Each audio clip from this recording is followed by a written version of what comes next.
Good morning, good afternoon, good evening, whenever you're listening to this.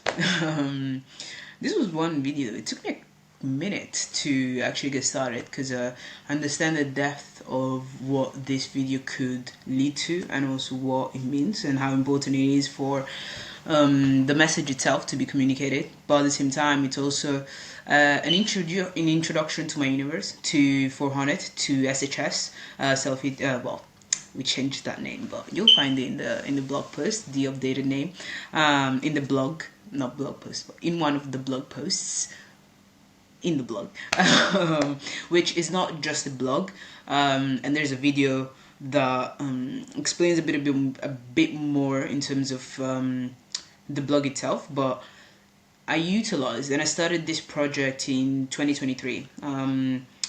It started with a vocal actually expression of what I was already cultivating in my private life, in my own privacy, in my own diaries, in my own mind, and this whole universe it started to unravel itself the more I started to pour it outwardly, because before I was more internalizing the understanding of life and the vision and prospects and I guess the dissections of events and why would people do certain things and why would I react to certain things, and just document the things of my life with the insightfulness and the introspection that I would give to it.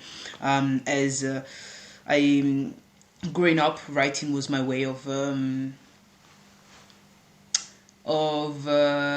conversing, because I did not necessarily have people outside of myself who understood what and who I was, who I wanted to be, and how I wanted to be. But at the same time, it baffled me to the fact that so many people outside of myself did not, growing up this in Italy, did not necessarily care about the larger perspective of life, nor you can see, yes, they thought and questioned things like why is this, why is that, but without depth of actually wanting to pave that path, or integrate that path in their ways of being and in their ways of doing. And fortunately enough for me, I decided to go down that route, and it led me here. It led me to one day of my biggest, probably biggest breakthrough of all, and it's an honor to have lived myself to the fullest authenticity of myself, to be Susan Ndinga Wright in name and in being, and for me to have discovered what we were all here to do and be, and also to be able to lead the new wave, lead the new way, lead the new awakening, the new unraveling, the new way of doing life, the new way of doing and being exactly who we were always meant to be. Because for the simple fact that we exist, we have a purpose, and we are valuable, we are worth the experience. And I'm talking about each and every single individual, animals included, because my little cat here is such a fucking pain in the ass. Would I give him away? No, unfortunately to this day could not find her sister. But the simple fact that there's love there, and there's aspects of life where we know that animals, cats specifically, can even find their owners like 90 miles away.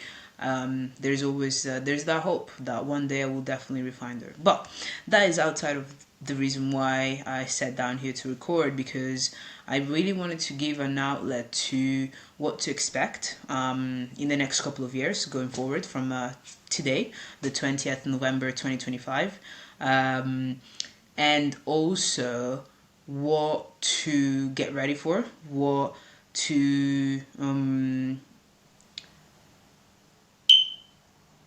not what, but how to also not the redirect, but it's called course correct the perspective that we have of life, and the perspective that we have of ourselves, and the perspective that you might have of me, and the perspective that you might have of this whole project as well, because it's important that we are all grounded in truth.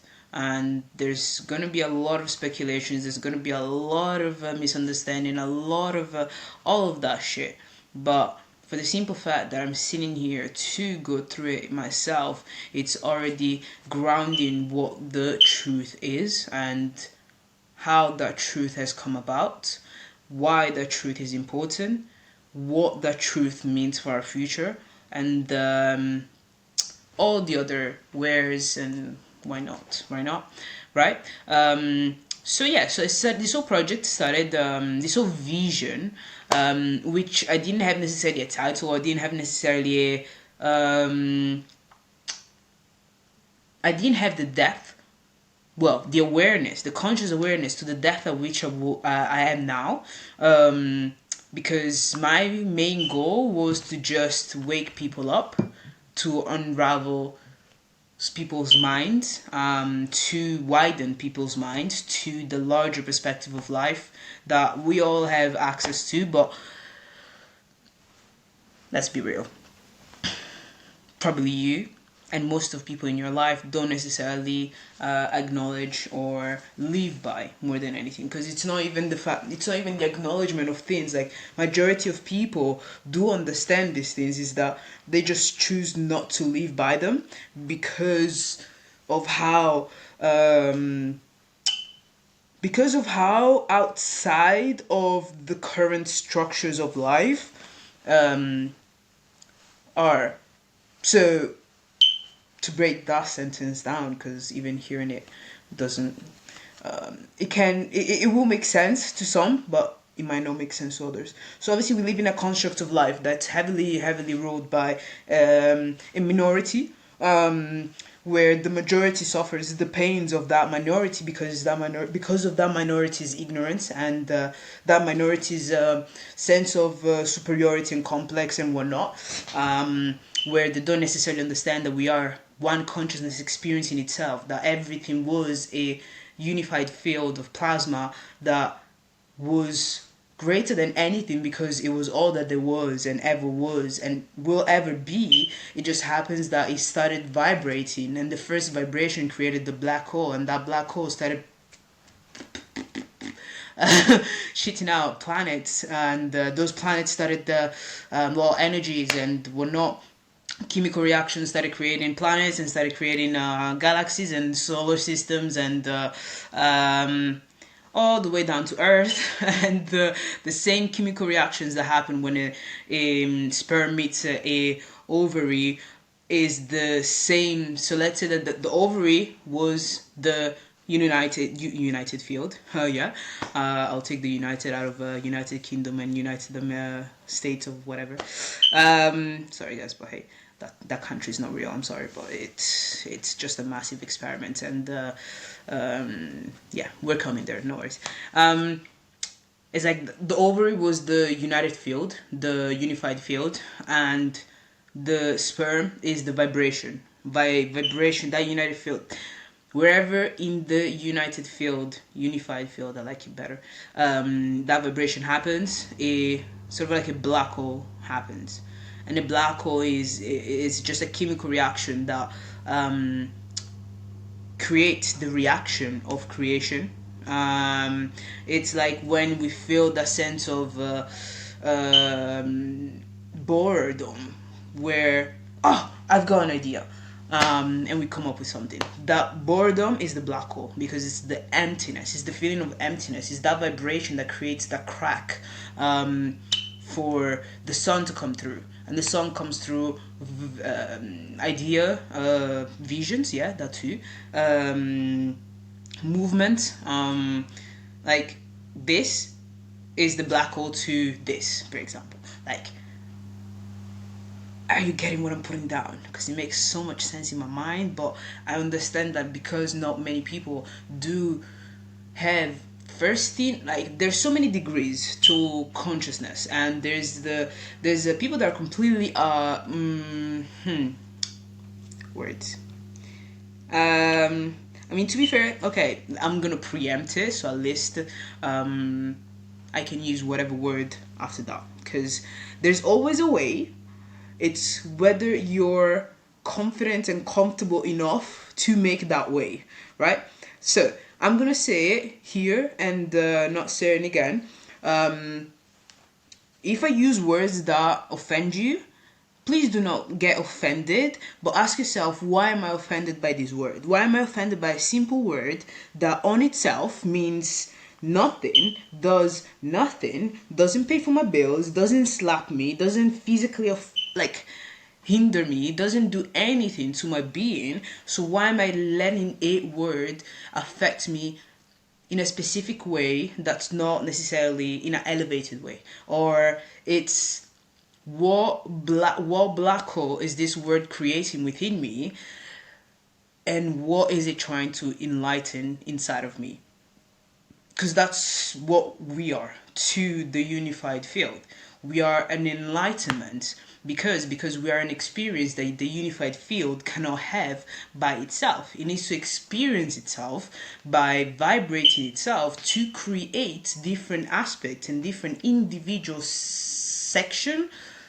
individual parts, individual perspectives, individual eyes, individual bodies, individual everything, to experience itself from those different perspectives of those different components and compositions and chemical arrangements and I'm using the same thing, different words, or different unions of energies, or you get the point, you get the gist. Different cocktails, right, of existence. But at the core, if I take a piece of my skin and we look at that under the microscope, and we take a piece of yours, there's gonna be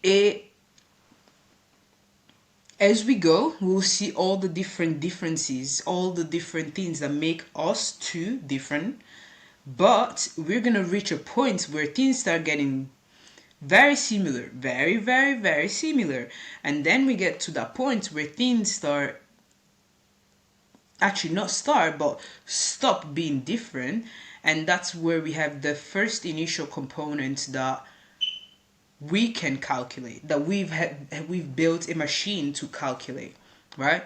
Whatever machine we have, the further you go, there will be a point before the ether, which is non-calculable because it is everything that is. So it cannot calculate its wholeness unless it takes itself with the mind, because from physicality we cannot calculate consciousness. The only thing that can calculate consciousness is the mind, because the mind is the only one that can travel further than the physical, right? Now when we look at for example, microscopes or things like that, the ability that microscopes or the machine that calculates, again, I don't need to know the name of the machine that calculates the waves of a quantum in quantum mechanics, but that machine itself can only calculate the unified energy that we are, which is a wave, right? But a wave, it's already a vibrating energy, it's already a vibrating entity, because a unified field, if all there is it's still, it's stillness. Like there's no vibration in itself. Vibration is already creation, so a wave is already a creation of itself, and we can only calculate a wave because a wave is the smallest component calculable from the outside, right? Now a wave with a wave on top of a wave on top of a wave on top of a wave creates a fucking ocean, right? And what's within an ocean if not life? This cup right here, there's waves that go past it and there's waves that go around it, but all there is waves between me, the glasses, and the cup. It's all waves. The only reason why this appears to be a cup, a mug moving around by the illusion of my hands moving around, but really and truly it's just the visual and the experience of matter that we experience that makes this so, is the element of vibration, which is the element of creation and the creation itself, because creation creates creations, to continuously experience different parts of that creation, different possibilities with that creation, or different aspects through a vibration. Okay, so away from the outer perspective and the outer understanding of that, back to where we were. The reason why I wanted to start this journey in 2023 was to widen the mind of people outside of myself to these concepts, to these understandings, to these truths about who we are. Because it's not who I am, it's not what this mug is, it's who we are and what we actually live in. That's why Tesla wanted and built a machine to draw energy from the ether, from this thing that seems like it's nothing. And he succeeded. No surprise he got. But at the same time, there's like we already know that there's energy in air, there's molecules, there's protons, there's electrons, there's neurons are in the brain. Neutrons and neurons are the exact same thing. It's just that neurons are those that are in the brain in a human body, and neutrons are everything else, right? And I say the same because they act same concepts, okay? Because multidimensionality, metaphysical perspective of life shows you how the exact same concept appears in everything that is, right? In the sense of, just this morning I woke up and I paid myself, right? And one could say, here is my book. And to commoners, when someone says they pay themselves, they think they pay themselves with money, right? A metaphysical being understands that a great idea is a payment in advance. It comes as an energetical payment that will create financial payments because of the value of that payment as energetical download, idea, vision, whatever you want to call it, okay? And I'm gonna go through it in a second because it's important and it links so much to what I'm gonna talk about today, and I'll try and stay under an hour because the last video was 2 hours and 44, which I understand is long, but at the same time the information and how important that information is, it's imperative for you to understand, because if you don't understand it, then you just don't understand yourself, you don't understand the system in which we live in, the social system, the energetical system, and universal system in which we live in. Those are three different systems that exist at the same time. Energetical system, because I'm talking about energy, so I'm talking about both on Earth. So what energy is? So obviously, let's start from the first one. Societal system. Obviously, it's how we arrange our humanity. How we engage with our humanities. Energetical is the energy impact that our arrangement and everything that is on Earth has on everything else. So I like my words right now. It sounds like I'm just recording to this because obviously I'm talking now. I'm looking at myself in the screen. You're gonna be listening to this later, but at this current moment in time, I'm just talking to myself. I'm looking at myself, speaking and moving around, and it's the energetical system of this is that this is going to go out on a digital platform and it's going to reach millions of people, and it's going to be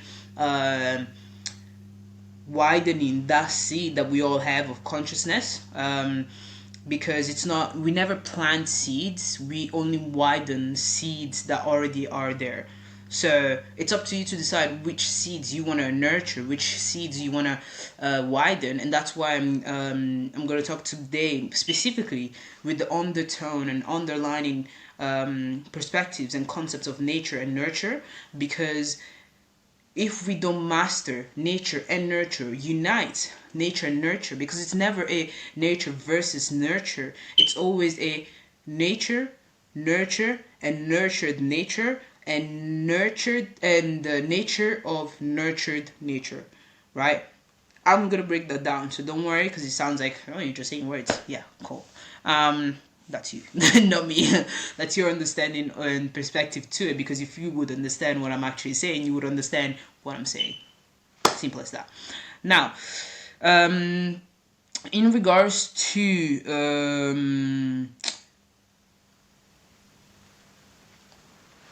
the why, because I want to really just enlighten and open the why, because I just understood, and I was lucky enough that I was born at a specific time in place where we all understand that obviously everyone has an 8 zodiac that they live within, that they're born in, but we also have a whole birth chart.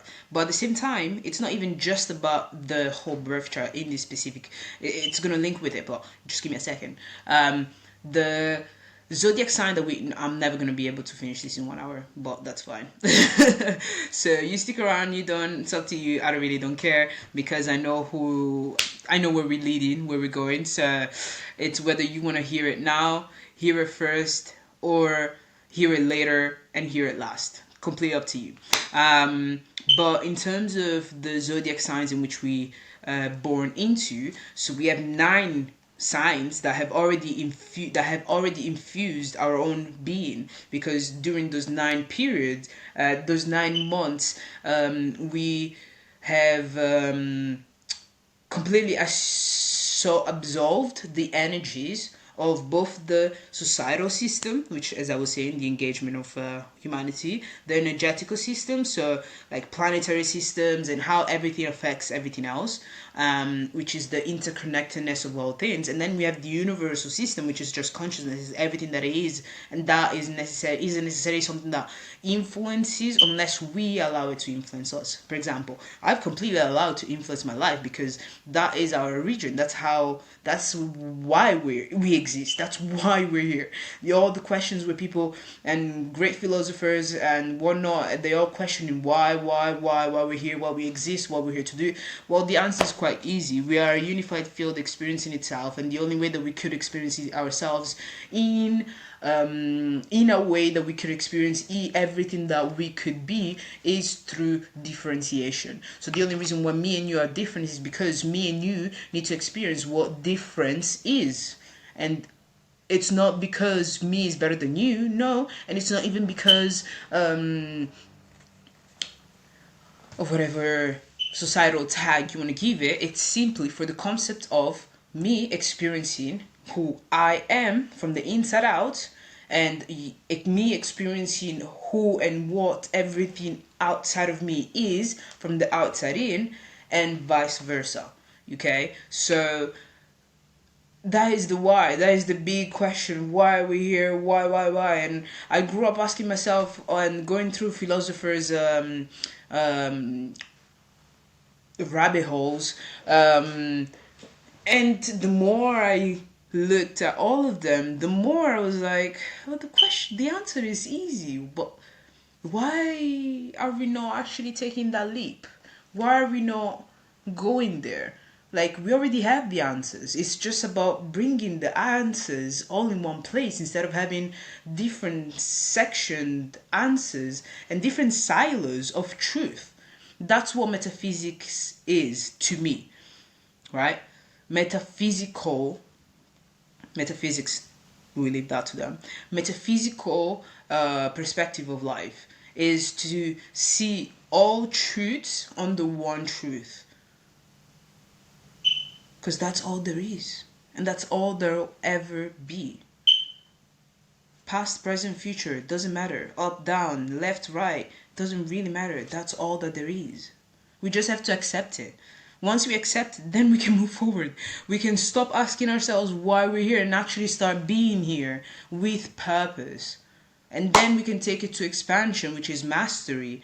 But we can only master who we are if first we walk through the gates of being here with purpose, then actually being here with purpose, not creating purposes for societal schemes or societal schemes, because the way the society says success is, it's a scheme. It's for you to go and work your ass off, make money, and so that, and or be famous so that you can say I've made it. And then there's the energetical successes, where it's maybe to someone success is just having a child, maybe to someone success is just having building a house for themselves, and all those different things, right? But at the most foundational core, we need to understand that we are here to experience life in the most harmonious way possible, but that we're also one of the other.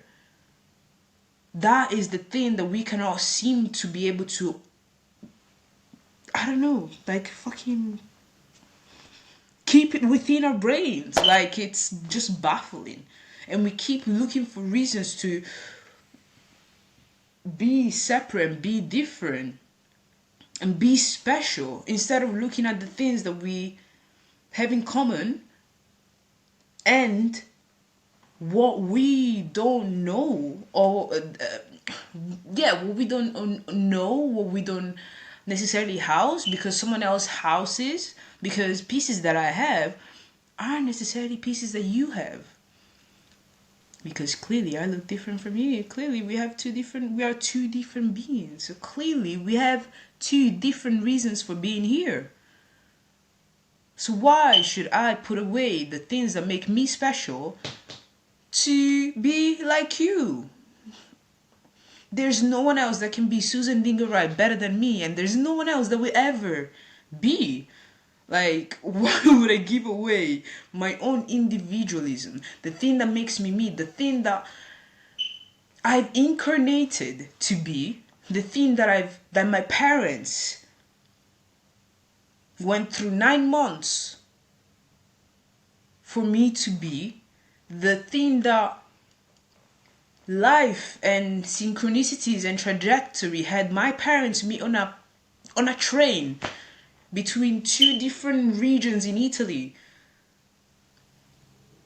both of them living in those two distinctive regions, to then decide to move in one region together and embrace this beautiful being.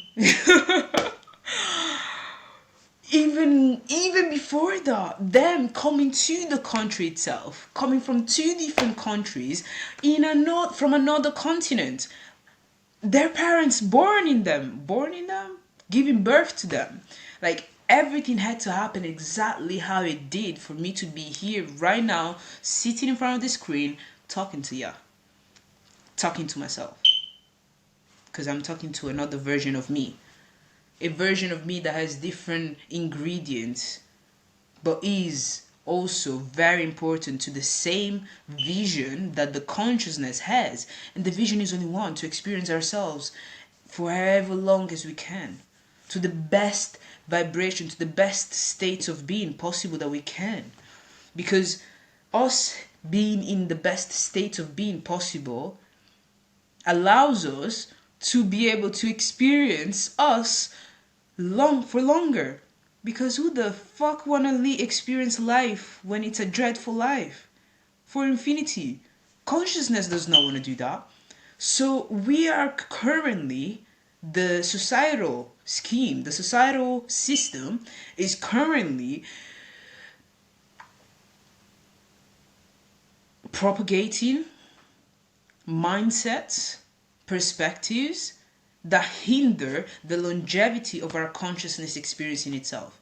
Because you're already seeing how nature is revolting against us. Well, perspective is that it's revolting against us. Really and truly, it's trying to balance the energetical system that's just it's just going AWOL. It's going crazy because we are acting crazy. We are acting against nature. So if the first pillar, the first thing that we are here to be and do, isn't in alignment with what we actually do and be, well, how do you think that the system is going to reinforce you? It's not.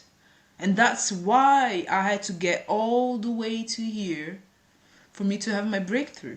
I needed to remind to the outer, because I live by this. So it's not about me, but I needed to put out this content. I needed to put out this video because I've created a reflection of myself as the blog.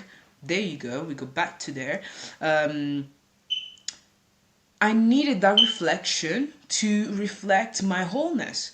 The reason why I first started, the reason why I spent the last 2 years of my life investing, 2 years and a half of my life investing in the expression of our consciousness, because no one is doing it to this depth. No one is willing to go to this depth to talk about it, but also do about it, live about it, create about it.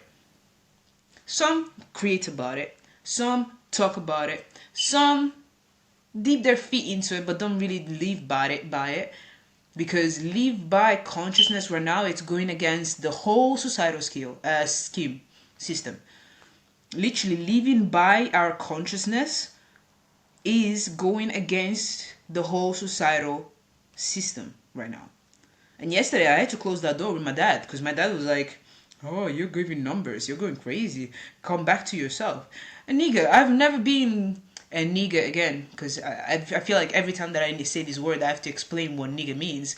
Nigga is a word that the famous colonizers took from Ethiopia when they were hearing the natives there saying the word nigga, nigga, nigga to call each other out, and nigga means king, and they took that word because they thought that, I don't know why they're saying nigga, so let's call them niggas, and that's how it was spelled, niggas, and let's just use this word against their own empowering word that we don't understand as the colonizers, not me, but those versions of me too. Let's use this word against them, or to bring them down, or not even. It's not that the word was specifically used to bring people down. It is used now, if someone allows themselves to be brought down by a word, like I was saying before.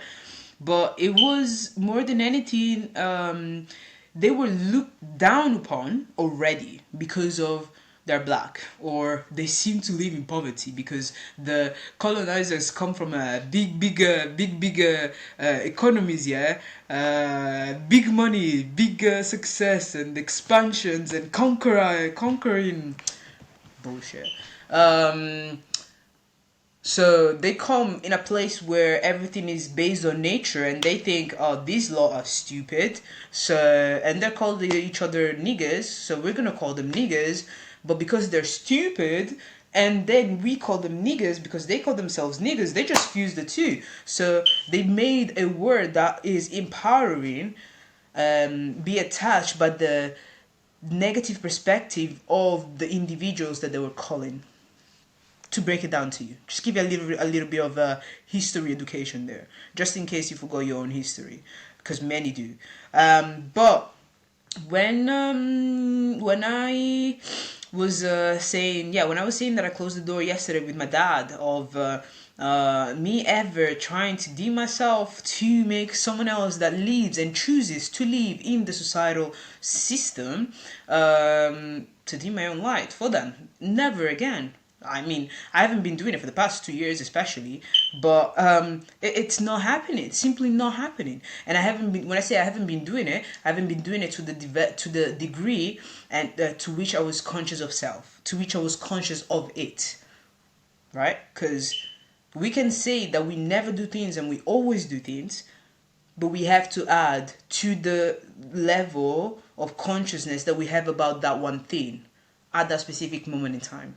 Because what I can say I never do now, it's something that I can't say for my past, because there's things that I never do now that I used to do before.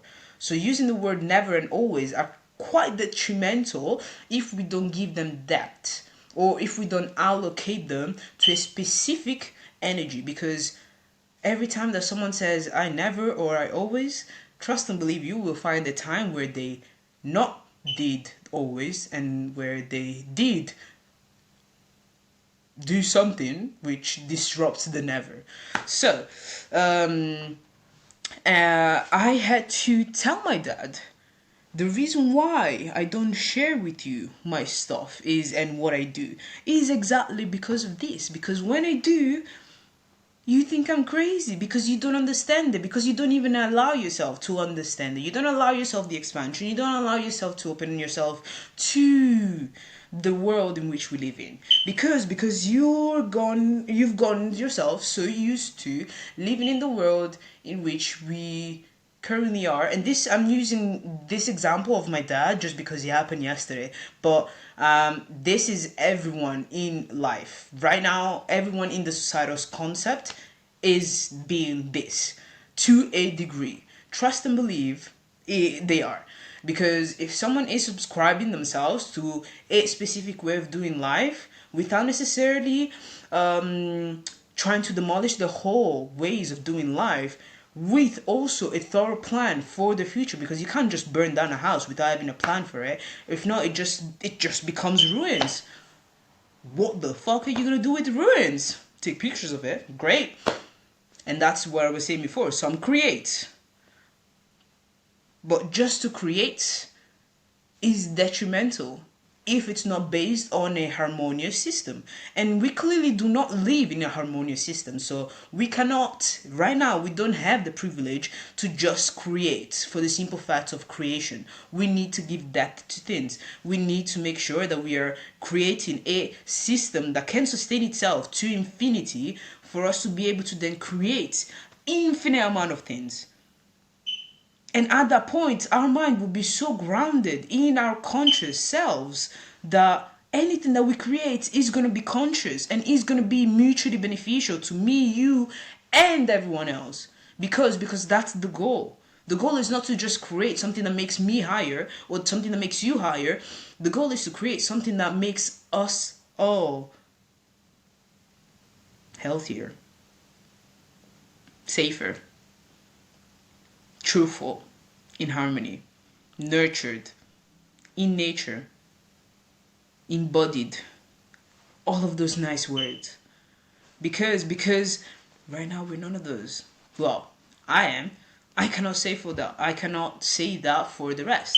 And the only reason why I have these ingredients is because I was the one to bring this. It's just the first. Someone's gotta do it. Someone's gotta open the door for the others to walk in. So many people have opened the doors to hell. Look at where we are. So why people try and make me feel bad for opening the gates of heaven is because they are not the ones to. Simple as that. And I'm gonna go through some of the, at the end of the video, I'm gonna go through some of the posts from my birthday onward, because my birthday signaled the beginning of 26 years old, which is the based on the energetical systems. Because again, we use energetical systems to understand and, well, to create, to understand the creation of the universal system, and we integrate those in the societal system. And that's what I'm doing, basically. So you go consciousness, you go energetical systems, and you go society. What I'm doing is, well, instead of just creating from this spot, I'm creating from here and bringing it into here, because that's what we need to do. We cannot go against nature, or we forever go against nature, which then will have nature try and go against nature, which is us. So if we don't want to have a battle with nature, then we need to make sure that our nature is integrated first, because we are the highest version of consciousness incarnated, simply because of the skills and the abilities that we have and the possibilities that we can have with what we have. We can do with what we have. 26 years old opened the gate to infinity for me, in terms of, in connection with achievement and purpose, right? And this is because when we look at life, everything is a mathematical. And again, science got it right. Yes, everything is based on mathematics and geometries, but not just. The interpretation of those things matters the most, because well, I can say, yeah, I'm 26 years old. Society will say, well, you're young. getting close to your 30s. So start like grounding yourself. Maybe like start thinking of a family, settle in your career and things like that. That's societal understanding of things. But I look at energetical. So energetical says that 26 is 2 plus 6, that's 8. 8, because numbers go, there's only 1 to 9 numbers, and everything else is just a repetition of them. It's a rinse and repeat of 1 to 9, right? 0 houses them all. It's all and none at the same time. That's why it's the only number that multiplied by any other number links back to its own number, other than 1 times 1, because that's vibration. But at the same time, again, thank you, Terrence Howard. We are giving you that big up, because 1 times 1 does not make 1. 1 times 1 makes 2. Because vibration times vibration cannot create its own self, because no vibration times its own self makes itself. I've recreated a mirror of me in the blog, but clearly me and the blog don't look the same, do we? I haven't created a clone of me. I've created a clone of my mind. Not even. Because nothing multiplied by itself can create itself other than consciousness itself. And that's where we give a other perspective to a great download creation of Terrence Howard, where 1 times 1 does not equal 1. That's a societal perspective of it, because they only look at things from a very narrow perspective of life. But go to Terrence Howard so you can understand why 1 times 1 equals 2. His website is Terry's Lynch. Oh my god, I haven't visited in a long time, but I think that's Terry's Lynchpin, something like that. Well, I mean, to be fair, if you type it on Google, 1 times 1 equals 2, Terrence Howard, you'll find it there. But yeah, so numbers go between 1 and 9. Everything else is just a rinse and repeat of it, because 1 plus 0 equals 1. 1 plus 1, which is 11, equals 2. 12, 1 plus 2 equals 3. 18, 1 plus 8 equals 9. 19, 1 plus 9 equals 10, which is 1. Again, we understand, we get the gist. Yes, okay, so put them all in a list. Make yourself a grid like this, right? That helps you. You can see all the edits, because I had to actually get to the bottom of it before I could actually call it done. And throughout the whole blog, you'll see different versions and the different stages of this understanding, this finalized understanding that led back to nature and nurture. I used to call the number one column, I used to call it void, and then I called the wholeness. But what are void and wholeness if not nature? The nature of all things. And nurture, I used to call it love, and then I called it unconditional love. What is that if not nurture? Everything that we nurture, we're giving unconditional love. I chose to nurture both the laptop, because I'm using it. I've chosen to nurture these glasses by using it. I've chosen to nurture this protection. It's quite cute. I always forget that shape. If someone can put it in the comments, that'll be fantastic. I always forget that shape. If you can, yeah. I chose to nurture this sweater, and well, big ups to you, Couture Club, and this shirt, whatever. I chose to nurture this view of me, this hairstyle, everything that we do, everything that we embody, everything that we choose to experience, we're giving unconditional love to, because unconditional love is the fact that you're engaging with something. It doesn't matter whether you like it or not. The simple fact that you're engaging with it is unconditional love. Got it? There's never hate does not exist, because if you're hating something, you're giving unconditional love to that one thing. The hate is a perspective of the societal system, but to an energetical system, you're still giving energy to that thing. So all of those that hate me for the expansion that I'm bringing to this world, hate me for the truth that I'm speaking, hate me for whatever reason, for what I represent, for what I look, whether if it's because I'm black, whether it's because I'm queer. I was gonna say Greek, no, I'm not. Sorry, I don't know where that came from. Whether it's because what's it called? Whether it's because I'm from what people call Africa, which is just a continent. We don't, when people say I'm from, they don't usually say a continent. We don't say I'm from Europe. I mean, some do, but I'm from Italy. I was born and raised in Italy. So why do we say I'm from Africa? But hey, so like yesterday I saw a post. It was like there was like this three big actually 633 633. Let's break that down. Actually, it's fine. I don't have to open that one. But there was three big people, and the two and three at the bottom. The ones at the bottom was U.S., United Kingdom, and I think it was another one. I don't. It was so small I couldn't see it. Because it could be a bunch of them, to be fair. But you understand. The conquistador. Conquistadores. It's fine. And at the top there was like India, China, and Africa. I'm like, okay, India, country. China, country. Why the fuck did you put a continent there?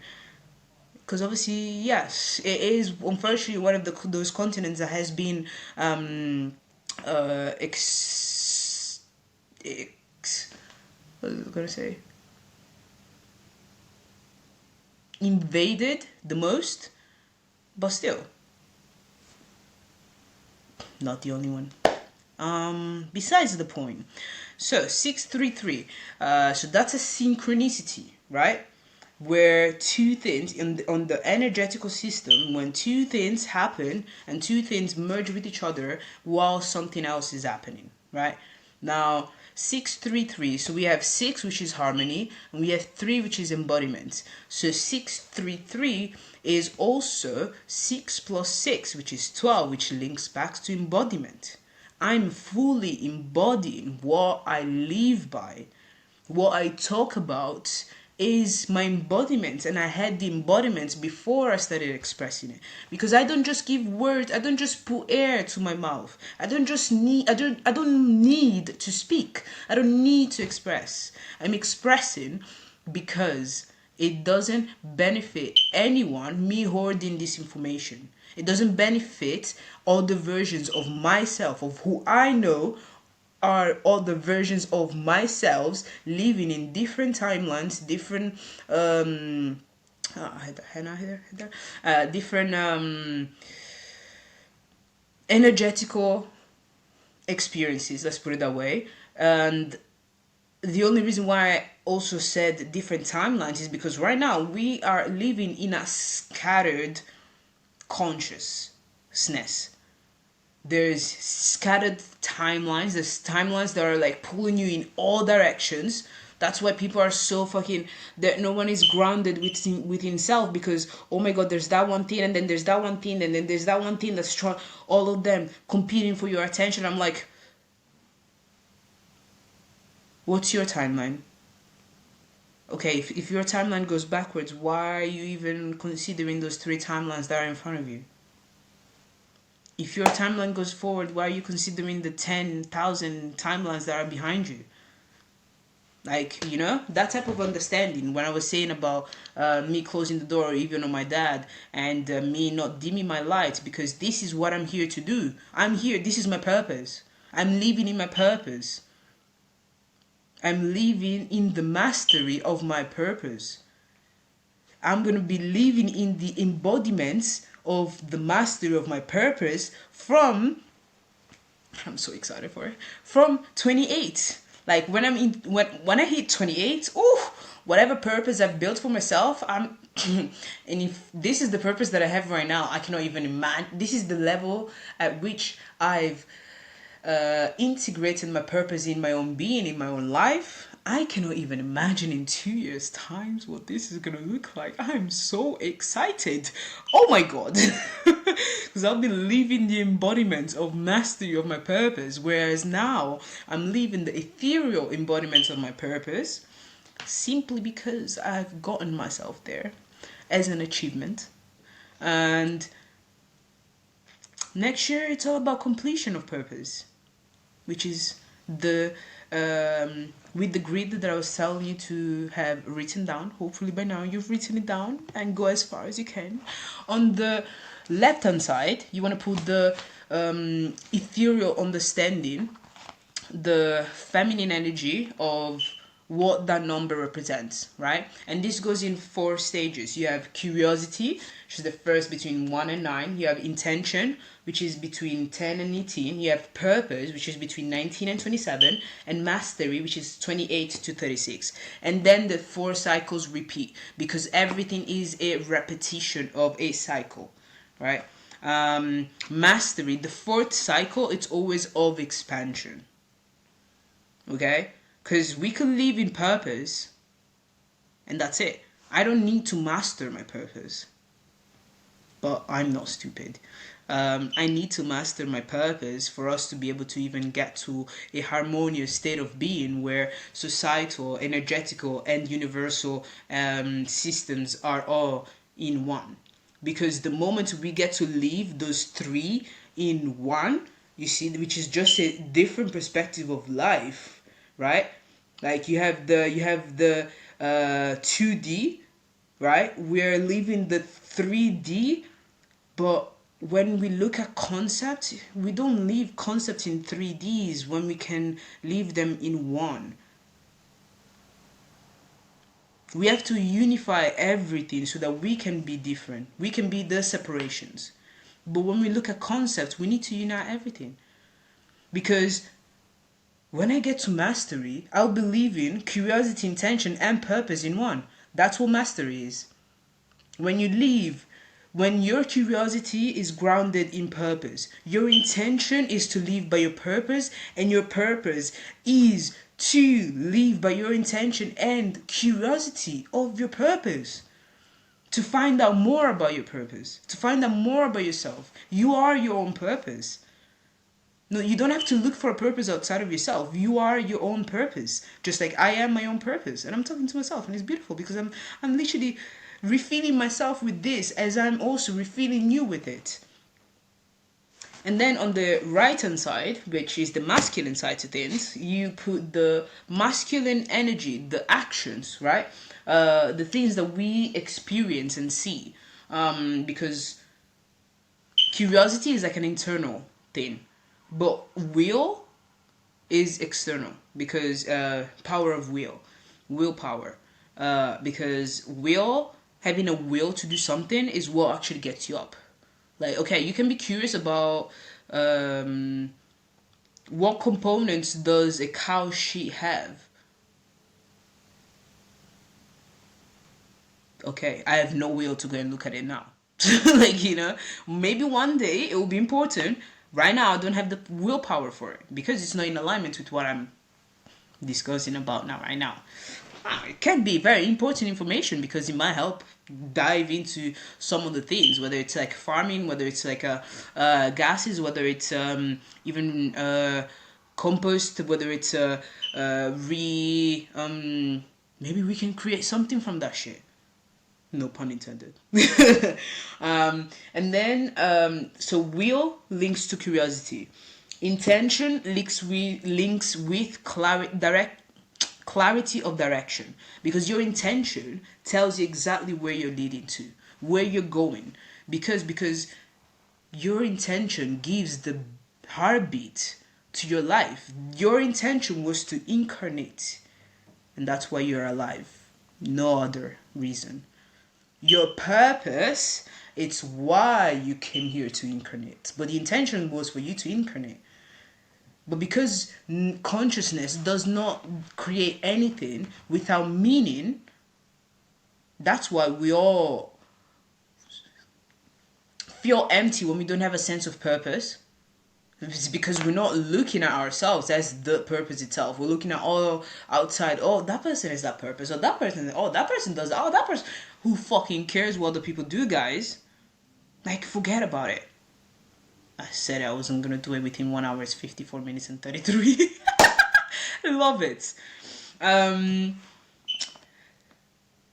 so yeah, intentions, it's super important. If people don't have an intention, a clarity of intention, and sometimes that's okay. If like you're in between, let's say that you just faced something, you just was confronted with something, and now you're like, okay, what are my intentions with this? In the instant, your brain might not be necessarily what's it called? Might not be necessarily in alignment with knowing exactly what the intention for you to experience that one thing is, or why it was intended for you to experience. But you're never going to find that intention if you're not curious about finding the intention. And that's why curiosity is so important. You can never get to purpose if you're not curious about your intentions, because your intentions will lead you to your purpose. And that's why these 3 steps are super important for you to be able to master yourself, because without it, hello moonshine, you want to say hi? Hey beautiful, what's the intention of him? No, you sat down. Aww, let me give you a kiss. Hey, but he made an appearance. For whatever reason, he needed to make an appearance. Maybe someone, again, just like the hour, maybe someone has just heard moonshine, or was talking about the light, the shine of the moon, or their fucking friend is called moonshine. Who the fuck I know? It doesn't matter to me. But it needed to happen for a reason. And again, consciousness, gravity, synchronicities, what people call random things happening, nothing happens for random, by randomness. Everything happens for a reason. Everything happens for a specific reason. You just need to be curious about what's the intention of this thing and how can I link it to my purpose. If you already know your purpose, which is yourself, why is this purposeful to me? That's the question. So the first thing is, oh, I've got curiosity to this. What's my intention with this curiosity? Oh, okay, and how is this purposeful to me? Or how can it be purposeful to my future? How can it be purposeful to my past? How can it be purposeful to the person that I am right now? Those are the questions that we need to ask ourselves. And purpose is linked with achievement, our sense of achievement. We only feel accomplished when we have a purpose. If yourself is not your own purpose, you will never feel accomplished within yourself. Let me say that again. If your own beingness, if whoever your name is, whether your name is Pinco Pallino or Angela, Francesco, Luis, Mani, whatever name you might have,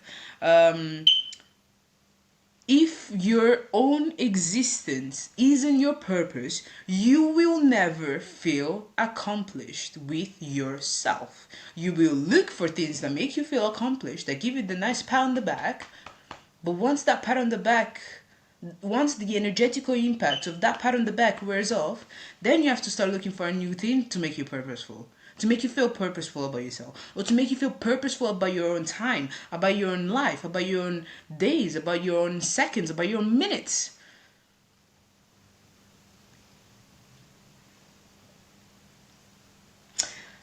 And then we walk in the waters of abundance. Abundance comes with mastery, and this is expansion.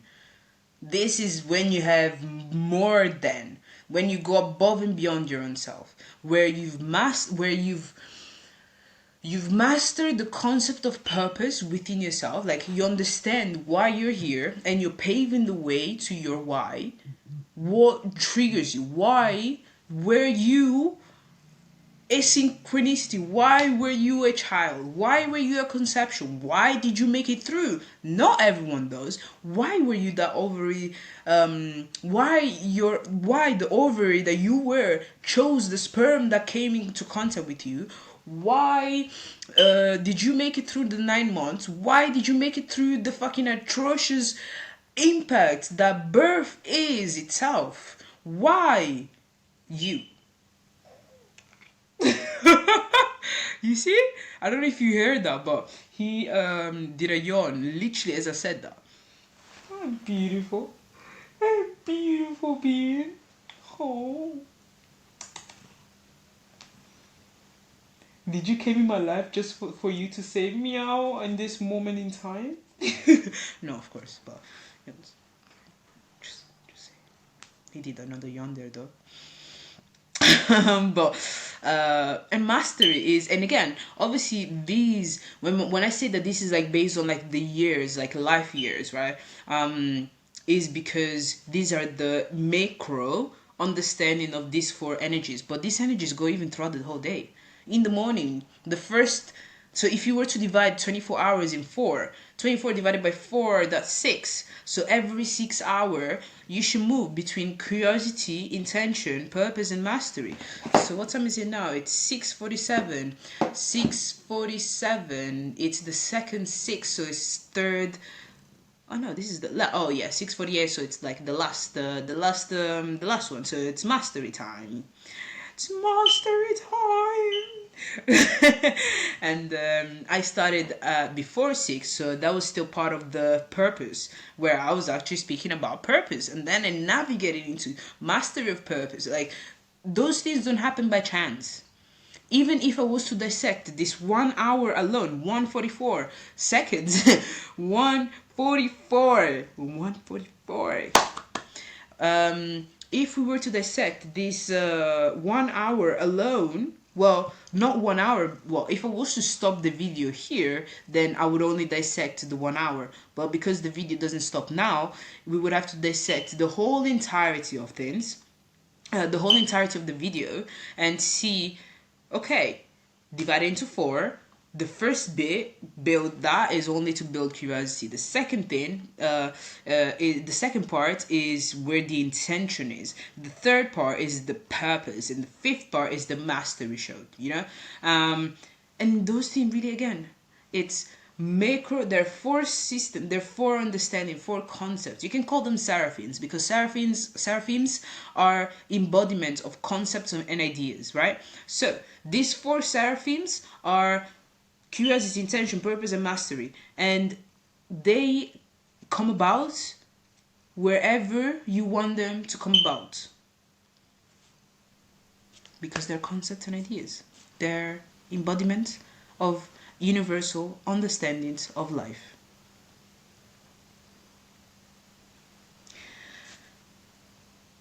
And they continuously repeat, minus mastery, because mastery again comes only if we master purpose, because many people keep cycling the first 3, and it creates that vicious cycle where there's no expansion. So they're creating this, which you can say from one perspective, circle, which you can say from one perspective, yeah, that's a circle, but yeah, but the issue is that they're also doing this. So when you change the perspective, that's what it looks, well, that's what it appears as well. So that is a vicious cycle. There's no this is expansion, which looked from this perspective still looks the same, right? So look at the nature of things, and look at how the nature of things is being nurtured. That's when you see how conscious is one being. That's the only reason why I have the boop. That's the only reason why I have so much discernment and so much understanding to what I could call mind reading abilities, is because I see what someone puts out, I see what someone says, I see what someone does, I look at the nature of that thing, and then I see how do they nurture it. Okay, someone says,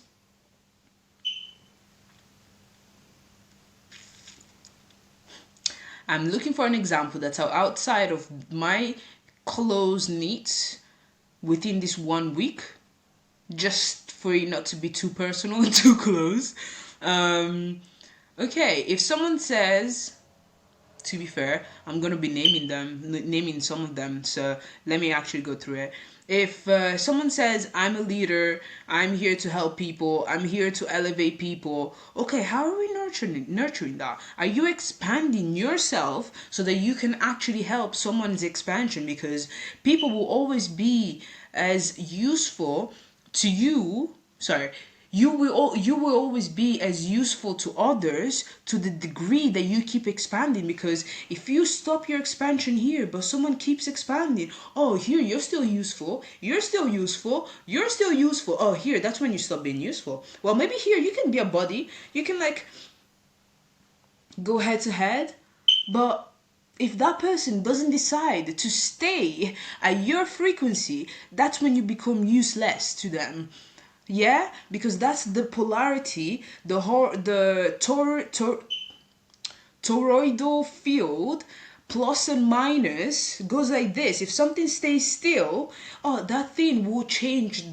That's when people say tables have turned. That's when people say tables have turned. Table turn only when something stays still when it was supposed to grow. Because if two grow together, oh, that is beautiful. This is what life is about. And this is what I'm trying to bring about. Where we're all growing. All of us, no matter at what stage we are, we're all growing forward.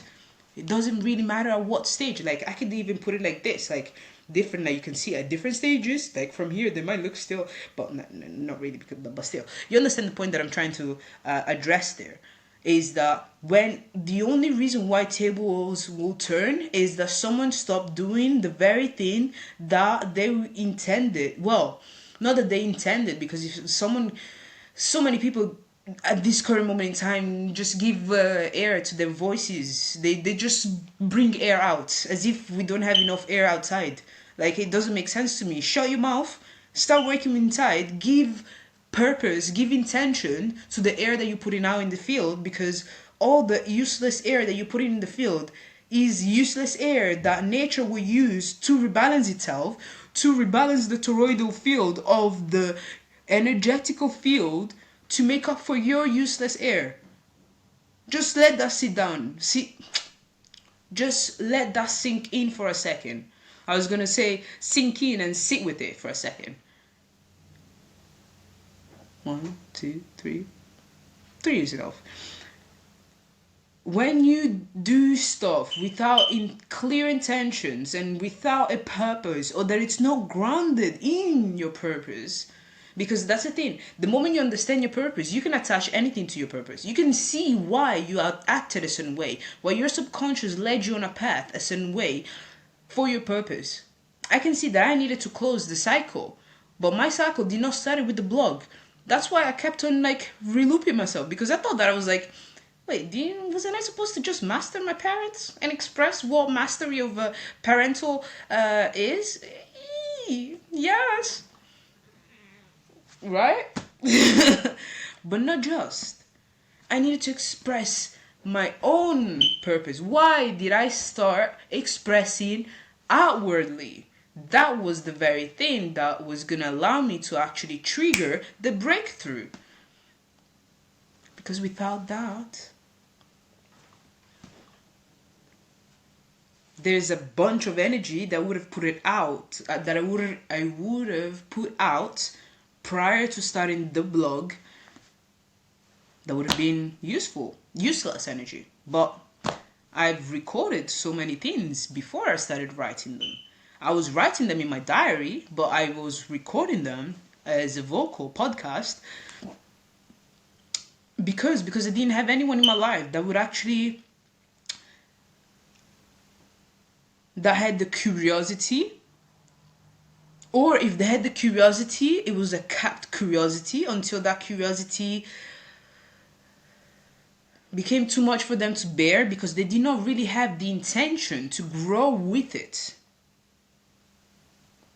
If someone doesn't have the intention to grow with something, through something, whether consciously or subconsciously, no matter what they try and tell themselves, their curiosity will end at some point. And that's where you get to see who's really truthful. Because everything needs to sustain the times of infinity. So if someone says and does something that they're not sustaining, or again, it doesn't even matter if one time they don't do it, but how often? What is the sustained version of themselves that they say to be? That is what gives you the pattern of their version of being, of their frequency. That's what gives you the pattern of their curiosity, their intentions, and their purpose, and if there is any mastery. Because one can also master the lack of purpose. Oh, people are great masters at that. People are great masters are either useless purposes or lack thereof. We've mastered that. Our consciousness has had enough of it. That's why it pushed me out. That's why it vibrated itself through my parents to come this about. I'm just grateful that my dad actually picked up the phone. My dad? Yeah, I guess him. And my mom too. Well, I don't know who picked up the phone first, but maybe my mom called my dad. Who knows?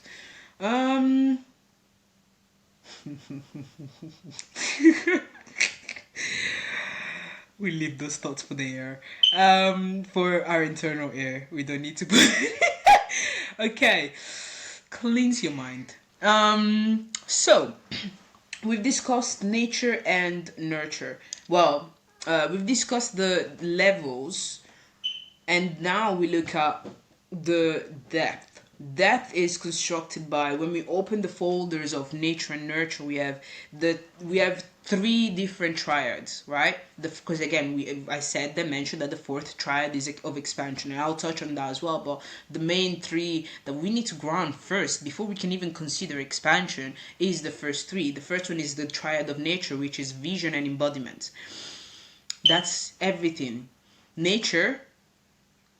The nature of all things is the fact that we can envision them, that they've envisioned themselves into our embodiment. Consciousness envisioned what we could be, so here's the embodiment.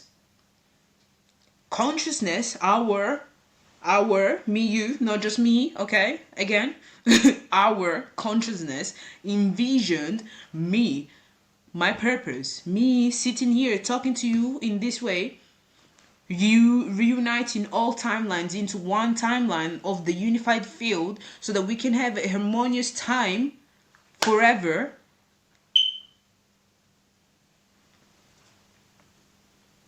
And I came about.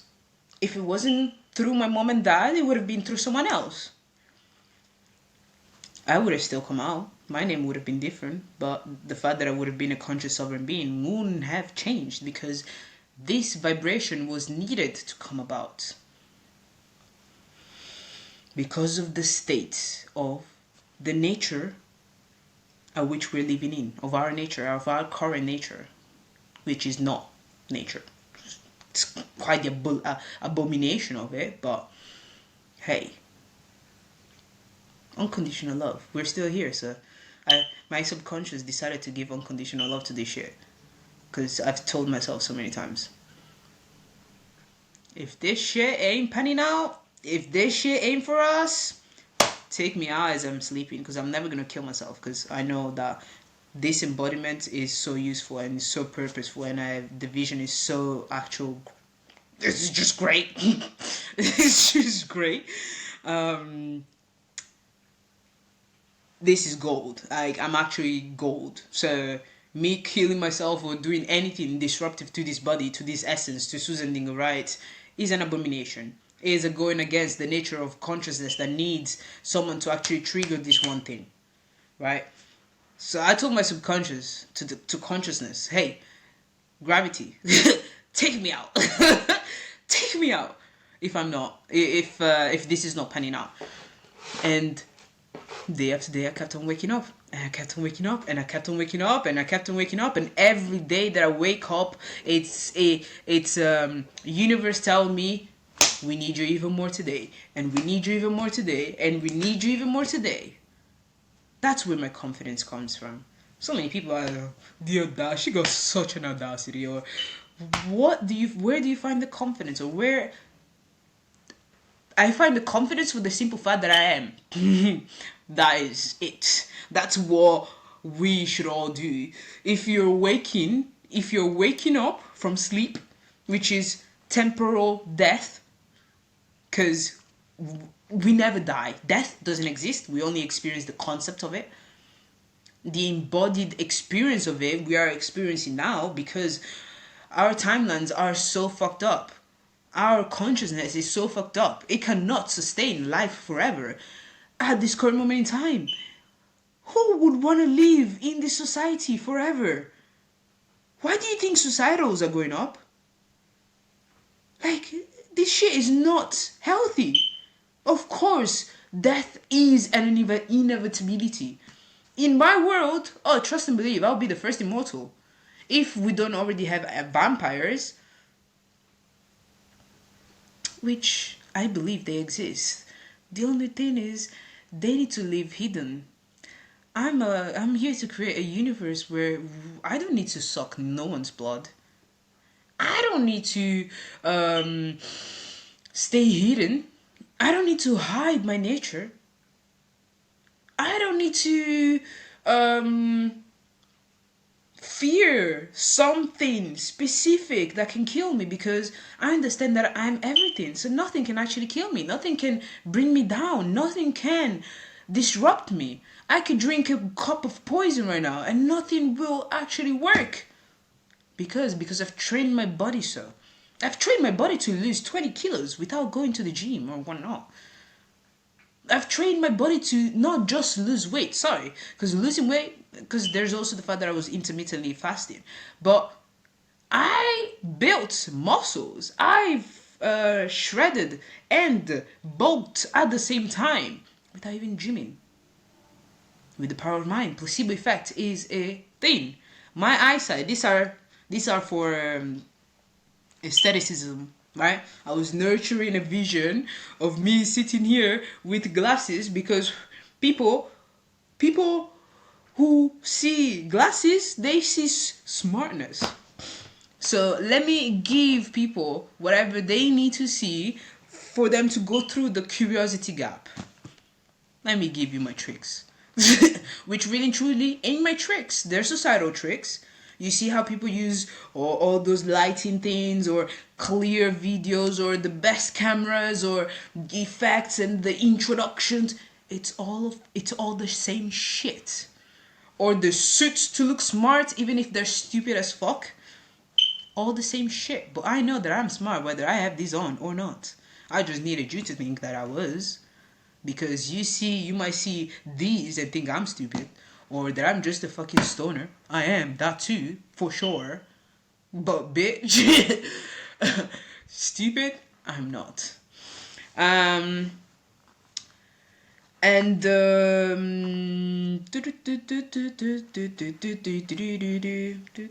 Yes, nature of all things, vision, embodiment. Embodiment is the incarnation of anything.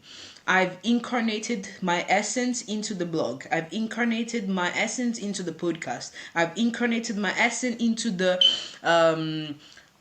series and movies that I've been transcribing. I've incarnated myself in the space in which I am now. Because I received the call, but I had to say yes to the call. Right? Just like everything, we receive a call for things. Whether it's an idea, whether it's a physical call, whether it's a request, whether it's an urge, everything is a call. What you do with that call, that's up to you. But you have to ask yourself, why am I receiving this call?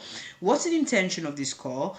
And what's the purpose of this call? How is this purposeful to me, them, and the collective consciousness? Let's go past the collective consciousness because we have to also understand that our collective consciousness, which is really just the average of humanity's minds, well, depending obviously based on the degree to which you look at you are looking at it through.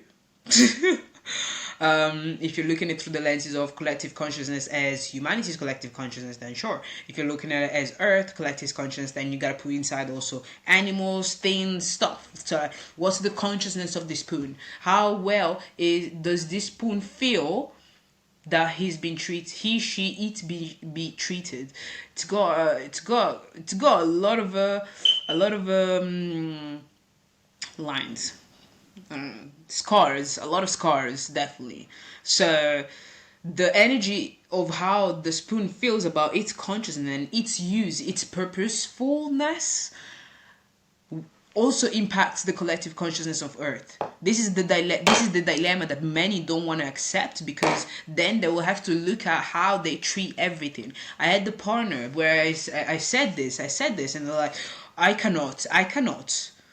Because when you start looking at, oh, all of your clothes are on the floor, where that's an energetic impact that doesn't just affect the space in which you are in, the mind that you have, but also the energetical space of that affects the Schumann resonance, which is the Earth's vibration. So that's the depth to which people don't want to allow themselves in, because they'll start seeing how bad they actually treat consciousness itself, how neglectful they are to consciousness itself, how spiteful they are to consciousness, how ignorant to consciousness they are. Really and truly, that's all there is. What I'm gonna use this as a... There you go. Oh wait. That's what people like to do. Just brush things off. Hide them away. It gives you... It's annoying. Just hide it. Put it in the closet. Who cares about it, right? Just put it in the bin. We need to give value to everything, because consciousness gives value to everything. Yeah? And now we open the triad of nurture, which links to what I was saying. How we nurture nature. This speaks a lot on ourselves. How you nurture the concept of nurture. So how do you nurture love? How do you nurture the bonds? Love is only the bonds with things. How I nurture this thing is that if water goes on it, I'm like, oh no, let me try and dry it, because I understand that the purpose of this is for me to write on, and if there's something written on it, my purpose is to protect that thing. So I will dry it out. And I'm just saying this because this actually happened. You can see on the side here, you can see that there's some it's not necessarily that there's written behind it, because behind it it's white, but there was a water incident, and the pages, the details of the other page are just, incarnated on this one. And there's a 1101, which is actually mirrored back, which is 1011, which was exactly the number of the other recording where I was talking about me during the 10th of May experience. Go and see that. I don't need to go through it. I've gone through it so many times already. Go and see that video, and it will be at the end of the video.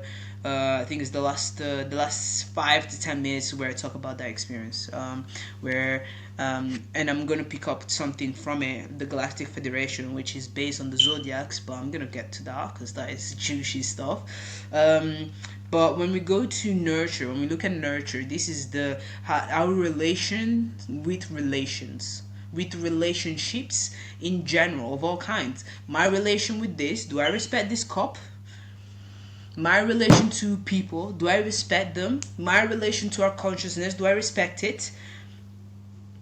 And then nurture, then we have number 5, truth. So nurture is 4, so we got nature, vision, embodiment, nurture, truth, harmony, physical integration, infinity integration, and the union between those two, which is completion. And infinity is again the consciousness. Number 8 is basically consciousness. Okay,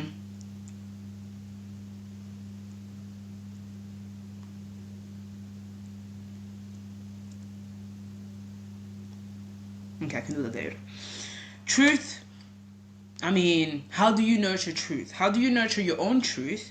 And again, your own truth, again, just like everything else, has such a depth. Your own truth could be, am I hungry right now? Am I thirsty?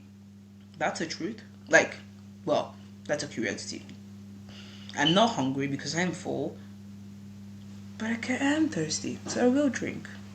Maybe that's why I've been raising this cup twice. This is the third time that I'm embodiment.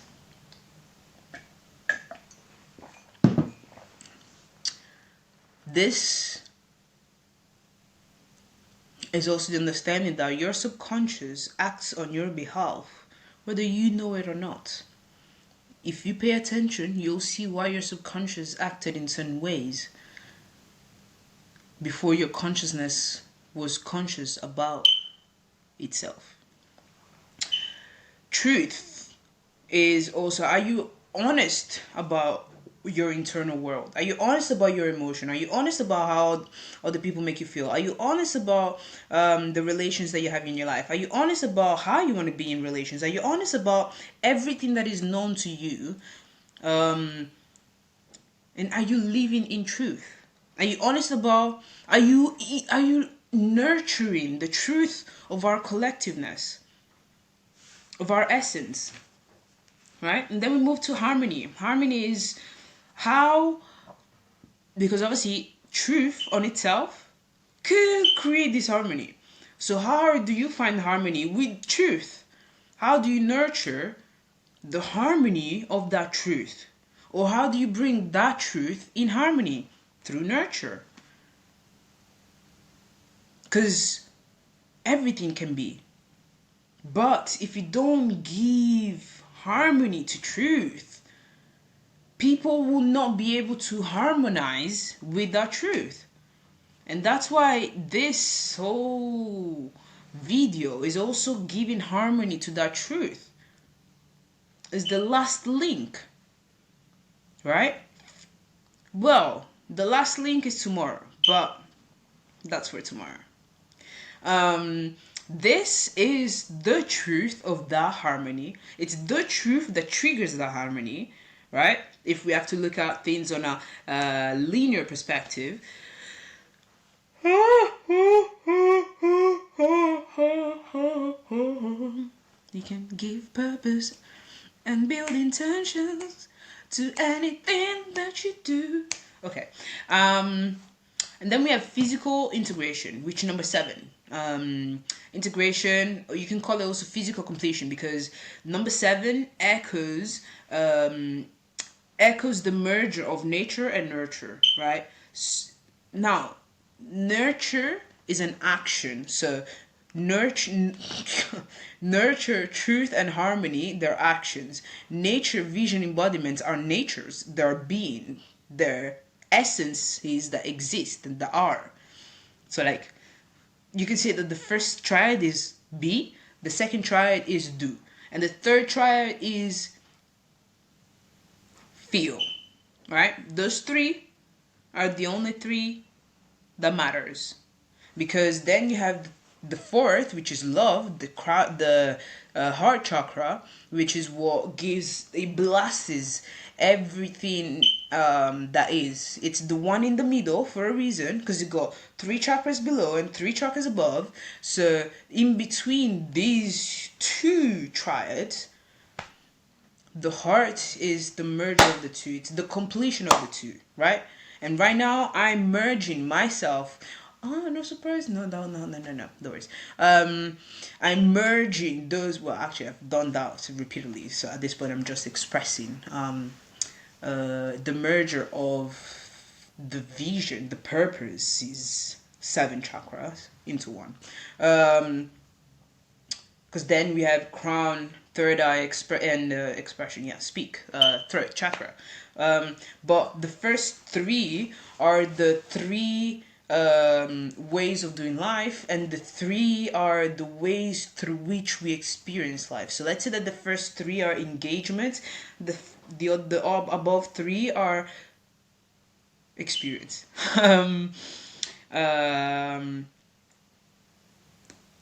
So if we take the 3 be, do, feel, right, and we take it outside of the micro, which is root, sacral, solar plexus, then we can see that chakra triad is the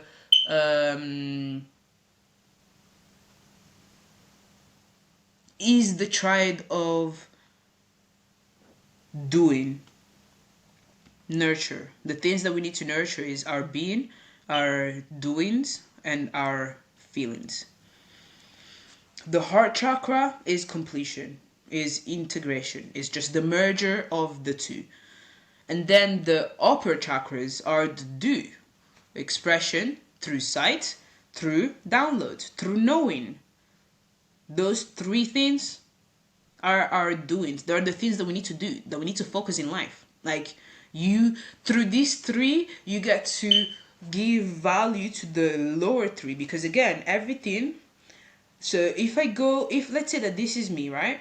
And I decide to, okay, let's say that this is like this is infinity, and this is what's known to me, right? So what's known to me, it looks like this is how deep it could get, but really and truly it goes deeper than what the screen can capture. But the sight, the perspective, only allows this much, right? But this could go down to infinity. My curiosity and intention to find out how deep it goes is what's going to allow me to see further than that. Then you could say, yeah, well, you can just tilt the screen. Yes, but that's not the concept that I'm talking about. That's a metaphor or analogy. Call it whatever you need, whatever name literature wants to give to what I just explained. Okay, because that's the mentality that we need to have about everything. How deep can I get? How deep can I get in the knowing? How deep can I see? How deep can I express? And then obviously, yeah, integration of the physical, so nature and nurture, integration of multidimensionality. So does this is this a state, is this because is this fluid enough to be part of consciousness? Because obviously the first and I wrote this.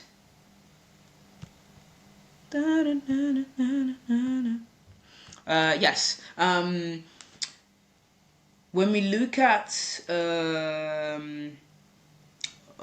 when we look at the triad of completion, so we have integration of house, so nature and nurture. Then you have infinity, because everything has to go through the lenses of consciousness. And then you have completion, which is the integration of house into infinity. Completion only happens when we create something that sustains infinity, sustains any captivity, any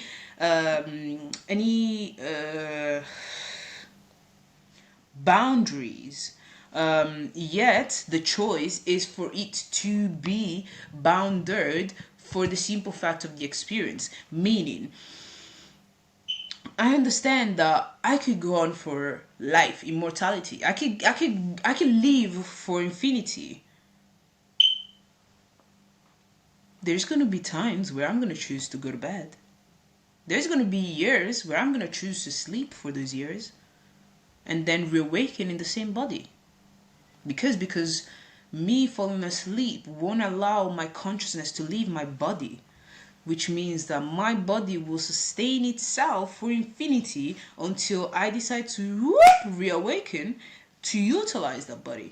Because I would have gotten myself to a point where I would have taught my cells to regenerate for infinity and just sustain this frequency. I'm gonna be 26 for the rest of my life. Well, actually, I started 25. I'm gonna be, because 25 is integration in the physical. Yeah, Nika. But yes, but 26 is like, ching. So I'm gonna be physically 26 for the rest of my life. I get to decide if I age. I get to decide how much I age. Oh, I keep on saying I'm waiting for the 30 badge. Inexperience. Okay. Inexperience. I just have to add that. And that tells my cells a different narrative.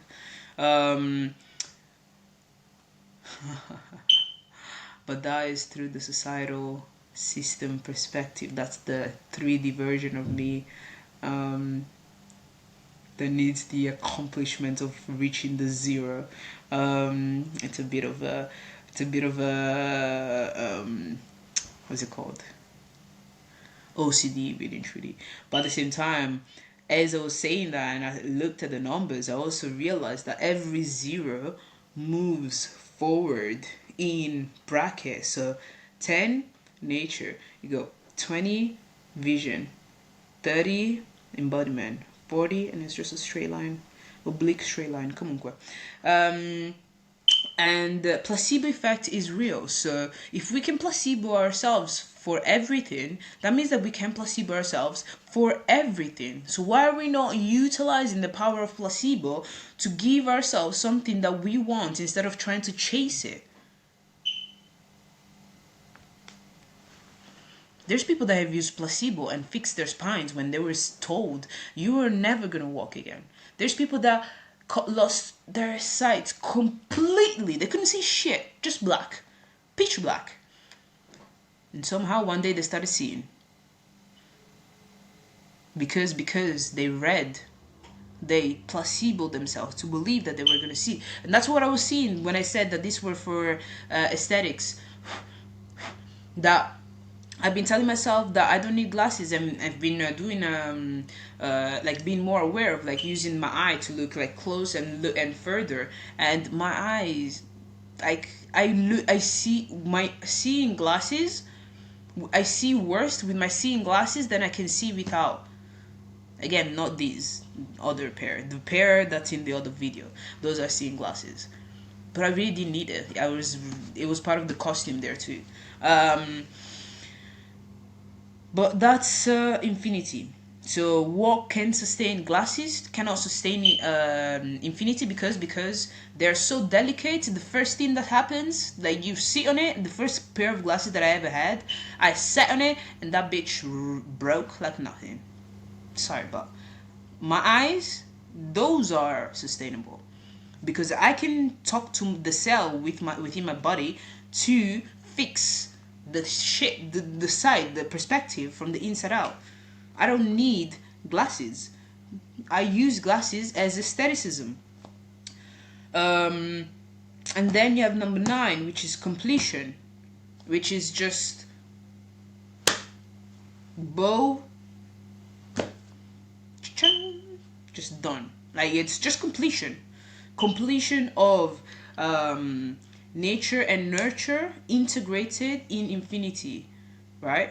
So everything that is of our nature and everything that we've not nurtured, grounded in infinity, manifested, right? We are a completion of itself. We are the embodiment of a completion. Right? That's why nature echoes the triad of completion, because we are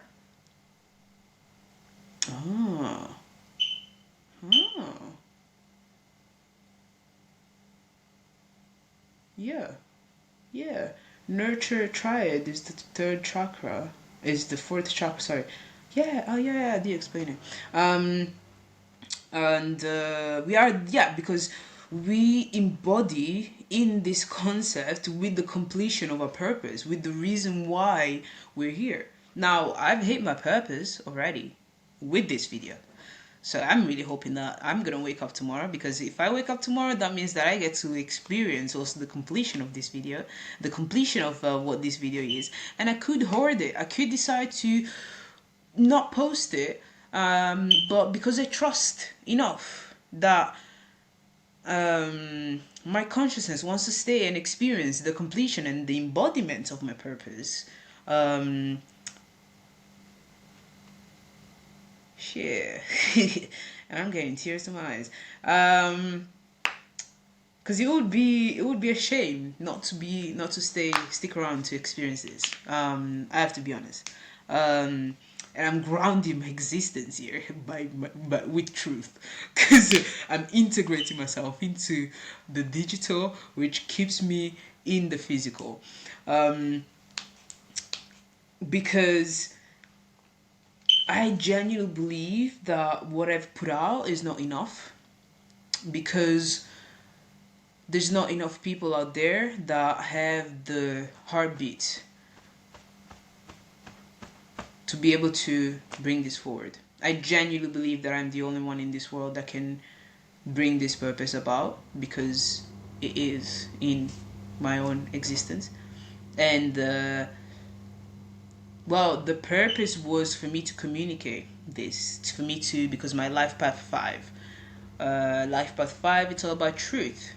My completion is truth. The moment I speak truth, I'm done. I don't need to experience things, I just need to express my truth.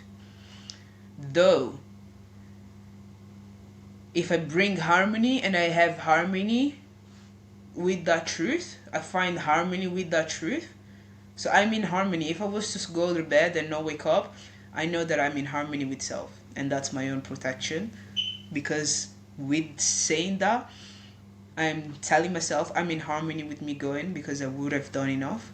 But I'm not going, because I'm choosing to stay. I'm choosing to nurture the next phase of my life, which is all about mastery. It's all about experiencing myself further, experiencing the embodiment of my purpose. Now I've birthed it out with this video, my purpose, and now I just get to nurture the purpose itself outside of me, in the physical. And I'm just so proud.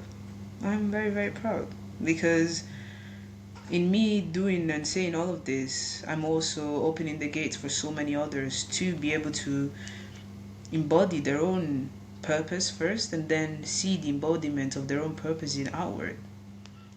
And that is a life worth living. That is a life worth living. For sure. Okay.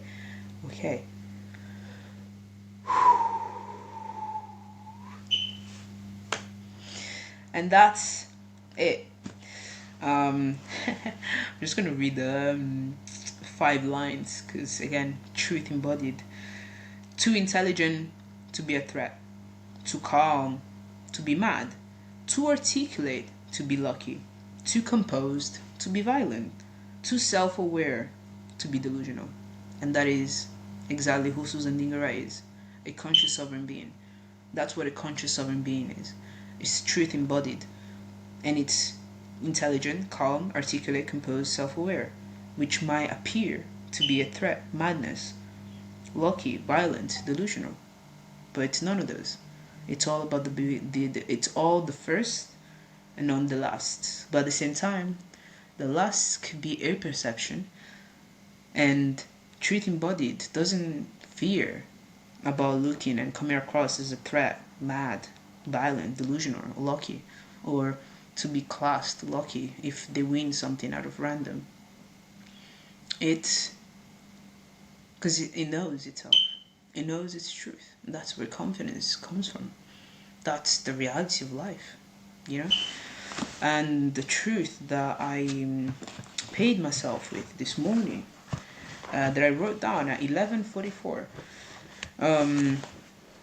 was about was a further understanding into the last 3 digits, 7, 8, 9. Nature's completion, the nature of all things, who we are upgraded comes before what we want. That triggers what. Yeah, my writing is not the greatest. I should have, but hey, it doesn't matter. What we choose to do. That triggers what we choose to do after being curious about who we are deep down outside of societal other influences. We get to learn the intention of our existence, giving us purpose to do, which is whatever we nurture, whether it feels like purpose or not. Because purpose equals nurture. Whatever you nurture, you're making your purpose. So if you're nurturing shit, shit is becoming your purpose. That's what you're saying that your existence is about, you know. um and Purpose is infinite, because you can find infinite purpose in everything. So purpose is the exact same thing also as, well, purpose can extend itself to infinity, because you can do one thing for infinity if the conditions are right. Now obviously, if the conditions are not right, you cannot do one thing forever. For example, people that smoke. I'm a smoker myself. My lungs are healthy though. If I wasn't building a system, an ecosystem, a body that regenerates itself, helps and aids to itself, oh, probably my lungs will fail. But because I'm building a system that can house the addiction, the experience of smoking, which people call addiction, societal lens, addiction. Energetic is just an experience, and consciousness is just experiencing itself. Um, that's how I'm able to smoke. And also be this smart, because so many people have so many negative connotation with marijuana. Oh, marijuana makes you dumb. Oh, marijuana makes you psychotic. Oh, marijuana makes you schizophrenic. Oh, marijuana makes you paranoid. And again, so many different people I've heard have so many different experiences with it. It all comes down to whether it is something that you're creating the system for, the ecosystem around you or within you for, or whether you actually have and house the capacity for it, really and truly. Because if your mind is weak, and I'm saying yes, the word weak, if your mind is weak, it's not the weed the problem, it's the fact that the mind is weak. So you're already paranoid. You already are psychotic. You already are schizophrenic. Weed only heightens what already is there. But at the same time, there's nothing wrong with being psychotic, because being psychotic is just a mind that's scattered. We just have to reground the mind within itself with understanding. Same thing for the schizophrenic. Same thing with the paranoid. If you're paranoid, paranoid,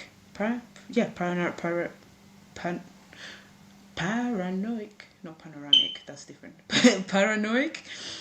What is it that makes you feel paranoid? Is it the consequence? Is it the thing itself? Okay, let's find grounding with it. Okay, so that person's potentiality of hurting you makes you feel paranoid because you know that they might linger around. And honestly, I've gone through those frequencies over the last month, and you'll understand why. The moment I go through the temporal linear that I experienced as a 26-year-old so far. But again, I just changed the narrative. Oh yeah, I might have those. I might have the FBI following me. Oh, I might have the fucking CIA looking into my shit. Or I might have because I brought them into my field by reaching out to them, but also exposing them all for the lack of authority that they have, lack of integrity that they have, lack of understanding and care to our consciousness, let alone our societal self. Because even CIA that uses like CIA to what's it called, to bring close, to bring let's say that they're sending a spy to what's it called, to, I don't know, to find someone, right? And that someone happens to be someone that's addicted with child pornography. The CIA will use the child pornography that they've confiscated to exchange it as a leverage to show trust to the same criminal that they're saying they want to capture, which means that the CIA says that is there to take away criminality, but you're also spreading that criminality as well, because if you don't have integrity to actually stop and find ways to validate your own self, if you really want to be a spy, like be a good one that actually values the wholeness. Because if you're using child pornography and you're passing that child pornography just because, I don't believe that they're gonna get the person on the spot while they're trying to give them the child pornography. No, because if they're trying to get that person for further crimes, they're not gonna stop there. They're gonna give it to them, have that person do whatever they need to do on that video with a child in that video, impacting the energetical field of that child. Because superpositioning and quantum entanglement is a thing.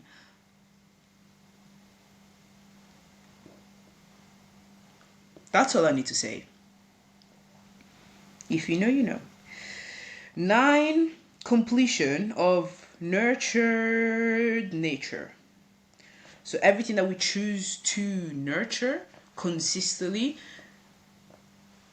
sustainably, fluidly, will become the foundation.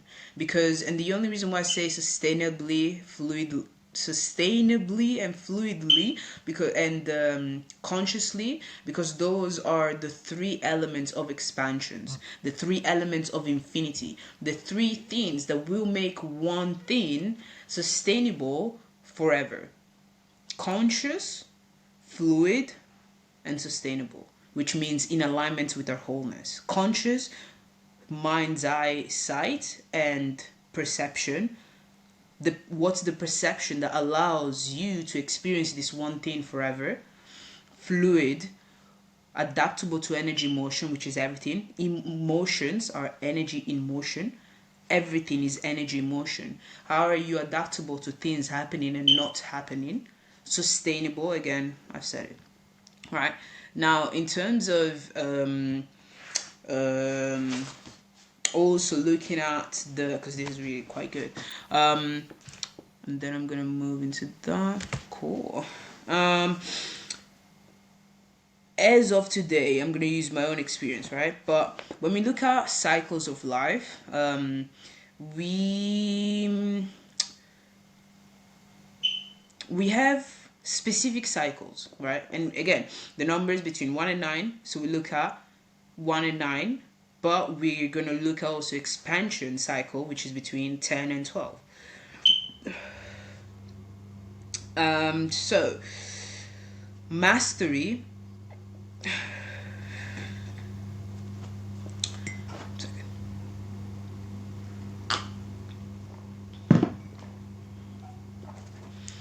I ate a beautiful beef akish, cheese. I don't know how you say it. Parmentier, beef casserole. It was just delicious. So we have all 4, right? They represent different cycles of our life, and they all overlap because, again, micro is understanding, is only a frame to something that has a macro to it, right? So if I take this, right, you see white inside, right? You see, brown, you can call that brown, not black, clearly, because this is black, so I don't know why we call me black, but hey.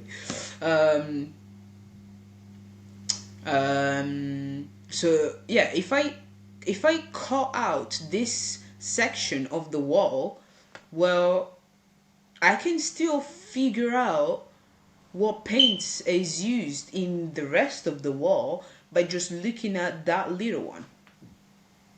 You understand what I mean? So oneness, one in all and all in one. So nature, who we are.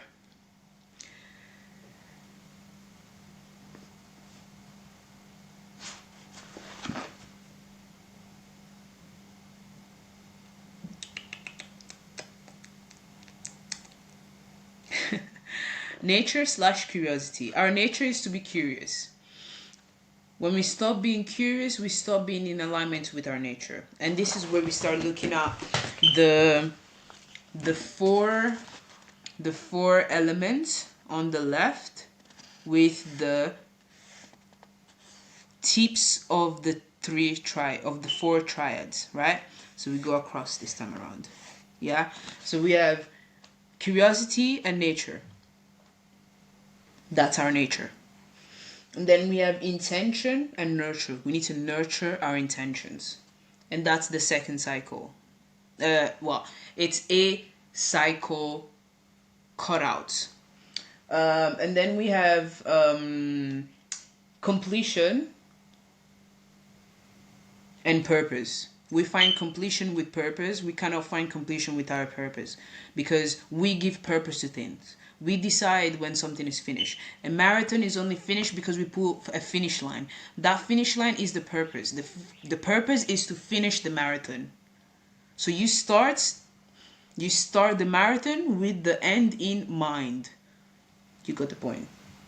Thank you, Simon Sinek. Mastery comes from expansion. When you expand beyond the purpose of it, that's when you find mastery. Okay, and you can say that one is a great marathoner. I don't know how they call themselves. I'm going to say marathoner. I'm just add the ER with the understanding of English that I have. And that's mastery of communication.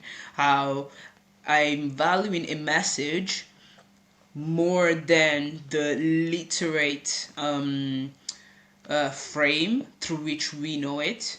Well, society claims it. Because the mastery is to express. My mastery is expression.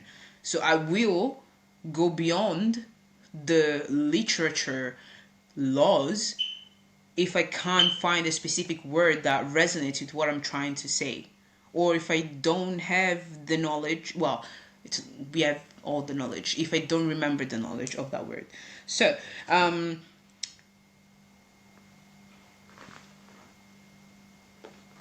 expansion, mastery, when we go beyond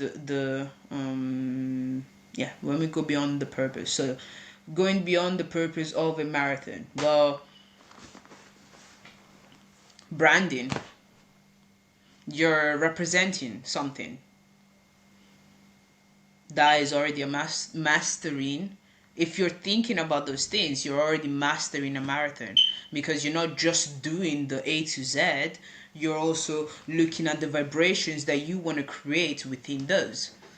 Maybe it's I don't know, high-fiving every child. Make them feel just high five the marathon. Like, I don't know, get excited for everything. you know? Um, it could be doing it in a specific way. Imagine the first person that does a marathon running backwards. Honestly, I'm gonna give you a fucking trophy myself. The whole thing, it has to be the whole thing though. With a can do it with mastery outside of that purpose of doing it backwards is get fucking mirrors, look behind, just go like this. Easy. But you understand the point, so don't need to go too crazy with that. And all of those, they will also overlap each other in the sense that curiosity and nature, we need to nurture our curiosity, our nature of being curious, and every 3 years we should upgrade the things that we're curious about. If we've out curiosized damn out curiosized what we started being curious about. Between 1 and 3, we're curious about the ways well, we're curious about eating, like feeding off the outside. Just curious about the outside, everything about it, the feeling, the touch, the smells. That's why we know that we're close to our moms and we're close to a stranger, because of the smell. We've been so curious with the smell of our mom that we know exactly what that smells like. We don't need to see to know that we're close to our mom. Plus, we just spent 9 months within them, right? Same thing with our dads. From 3 to 6, we're starting getting curious about, okay, we are an individual within this shit. Okay. And then so on and so forth. Every 3 years, it's a cycle of curiosity and nature. Upgrade your curiosity. Upgrade your nature of self. Be curious about yourself, or be curious about the outside. You can do first, you can literally rotate. 3 years, curious about self. 3 years, curious about outside. 3 years, curious about inside within the outside. And then reset again. Okay, now I've grounded the inside within this outside. Okay, I've also, on another cycle, expanded myself in that realm. Now we start being curious about who we are within that realm, and again, rinse and repeat. But we also bring that in everything that we do. Every door, every house, every circumstance, every relationship that we find ourselves in, this is the mindset to go in with. Self, out, integration, curiosity, nature. Second cycles, we have cycles of 6 years, which is, this is all about what did I say? 8. Why did I write 8?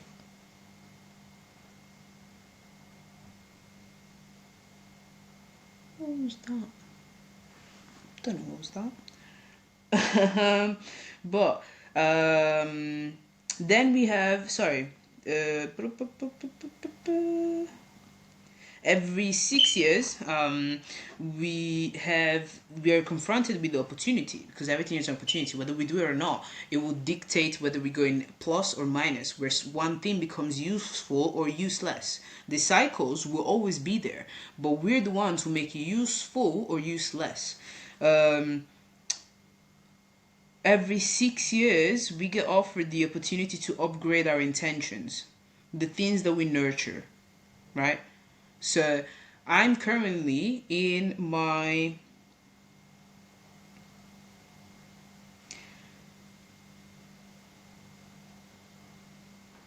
fifth cycle. I'm in the second year of my fifth cycle of my intentions.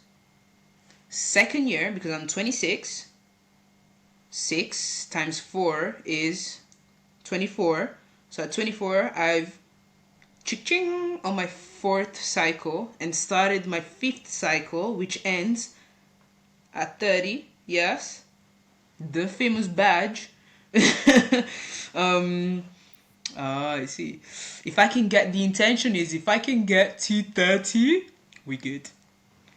That's the intention. I mean, to be fair, I want to get to 33 just to surpass Jesus' year, but that's another one. Because we get to 30, and then we have the 3 embodiment years, and that's where we can say we made it. Just need to go past 33, guys. That's it. Try and kill me. I'll come for you back, boy. Just saying. And then after that, also, by the way, so the first cycle, which is the 3-year cycle of the nature of curiosity, is to its own, right? But when we look at the 6 years of intentions, like that 6 years, that would have entailed 2 octaves of upgraded curiosity. So you can say that two cycles of what you decide to be curious about will make your intention. So if you decide to be curious about a specific thing for 6 years, I was curious I came to London 6 years ago with the intention of expanding myself, and well, yeah, discovering myself, the purpose. I'm ahead of my own individual time because I've ascended my purpose within the years of intention. Mind-bogglingly beautiful. Okay, so yeah, you can say that two cycles of who, what you choose to be curious about will make exactly your intentions. Will show your intentions, will show your intentions, will reinforce your intentions. If what you're curious about within those two cycles changes, then you're being fluid within those two things. But it gets to a point where when you're grounded in your intentions, you want to have those intentions be still through and through, because then the intention is still, what you experience those intentions in becomes infinite. What the fuck? Because then you can be intentful about everything that you experience with the groundedness of your initial intentions. And then we have every 9 years is an upgrade of purpose. This is where your purpose and nurtured self, nurtured thing, nurtured whatever should be upgraded. Well, you will be confronted with the opportunity to upgrade. You either upgrade or downgrade, or just solidify yourself in whichever thing you've been doing for 9 years. Counting that 9 years, it's 3 cycles of being, 3 cycles of nature. So if you've been a person for 9 years, and if you've been the exact same person for 9 years, let me say that again. Because so many people say, oh, this is who I am. Okay, cool. You don't look healthy though. So if that's who you decide to be, and that's who you're capping yourself to be, you do that for 9 years. That's your purpose. That's who you've chosen your existence to be about. Be one version of yourself for 9 years, and that becomes that's your existence. When you do one, when you I'm so glad that I've chosen to continue to expand. And when I was a child, teenager, yes, my goal is learn as much as I can, learn as I humanly possible can, and I've kept on being that until now, 7:55. So that's what led me here. That's the only reason why I'm here, because I stayed true to that. And I made sure that those 9 years were grounded in that. Because 9 years is 2 octaves of nurture. So 2 octaves of intentions, right? I definitely upgraded way more than 2 octaves of intentions, but I guess we can look at macro intentions. Yes, because before it was to learn about myself, and then I upgraded that into learning about our consciousness. That also houses 3 octaves of nature. Just saying. So who we need to be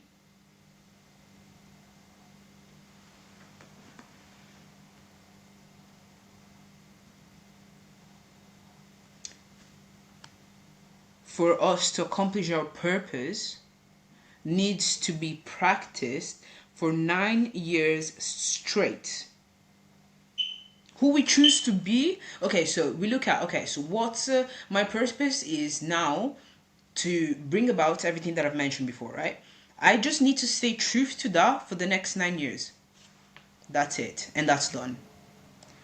Because I'm training the field, I'm training energy to align everything to that, to make it easier for me to bring that about. Where then it triggers the next stage where we have 12 years of 12 years is where we master. Oh, okay. So that notion of me learning, I've mastered that. And I'll continuously forever learn by nature. Now my nature, once you master something, it becomes your nature. Because mastery is the other side to the coin of nature. Because mastery means that, yeah, good job, you can do this as a second nature. So isn't that nature? Yeah. So in order to master something, you need to be that thing for 4 cycles. So you need to be yourself. You need to be a specific version of yourself, or upgrade a specific version of yourself within those 12 years, which is 4 cycles of the notion of nature. So the most natural way to go about it, obviously you can be like me and go beyond nature, but the natural way of going about it is 3 cycles. So if I was to look back, every 4 years I would have upgraded something about myself.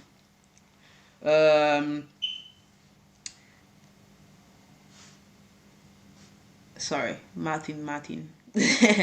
And 2 cycles of nurture.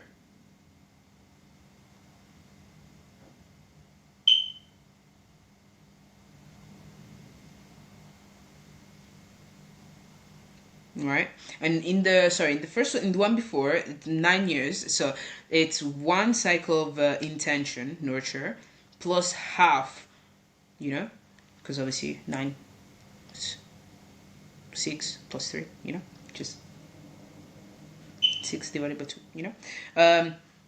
where 12 is 2 whole cycles of integrated intentions.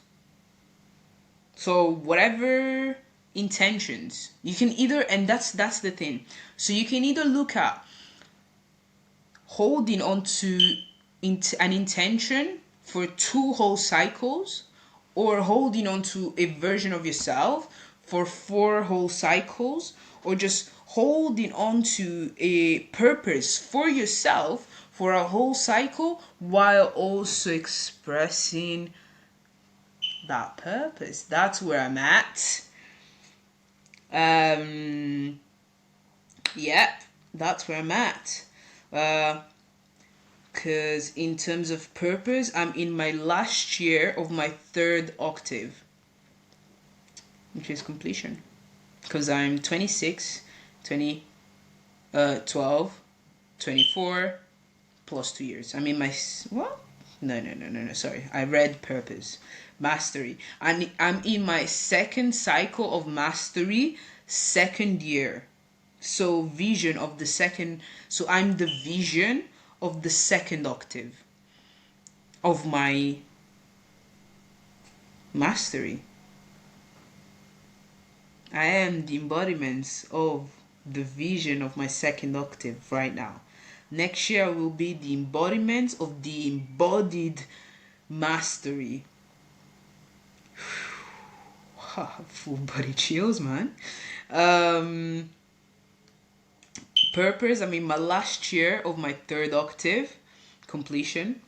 Whereas mastery, I'm in expansion, which is, I'm in my 2nd wave of expansion.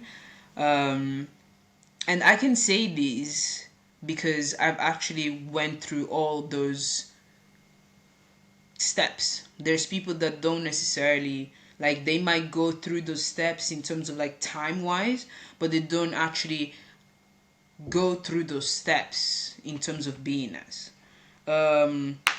Because we know for a fact there's so many 26-year-olds that they do not house the consciousness that I have.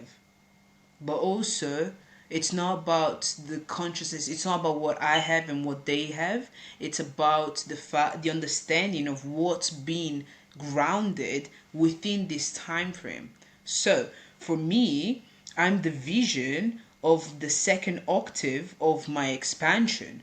My second octave is whoever I decided to be when I was 24, when I dropped out of that job and I just quit societal expectation to ground myself in energetical system to create a new societal system. That's who I chose to be when I was 24, and now I'm living in the second wave of that.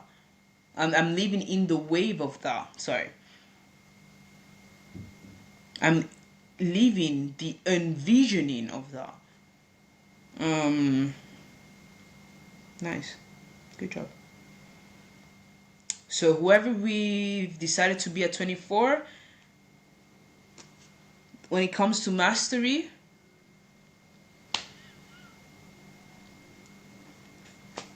it's a long journey, hey? But we can always that's the beauty about this, because it's a macro concept that can be brought into the micro. We can literally change path and direction with the power of will. We can change the clarity of direction within an instant, within a minute, by actually going through the stages of questioning ourselves and asking the right questions and putting the perception, having and housing the right perceptions that allow us to upgrade. You know, in terms of intention, I'm in my 5th cycle, 2nd year. Nurture. Curiosity, I'm in my 8th cycle, my 8th octave on my last year. Because of course, curiosity is 3 years, 27. It's the year where, okay, and this is where the years overlap. So the reason why so many people die at 27 is because at 27 is where there's the crossing of both. Where is it? Yeah, at 27 is the crossing of 3. So like the cycle of 3s. So purpose. It's the last year of purpose. If you don't ascend your purpose, if you don't clarify and give yourself an extra purpose to go above and beyond, if you haven't found anything to be master of,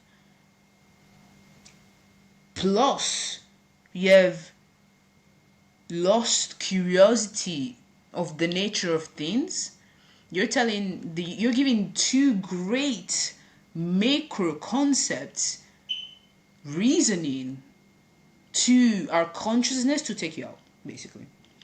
Because you're saying, I have no purpose. There's nothing else that I can do. There's nothing else that I can be.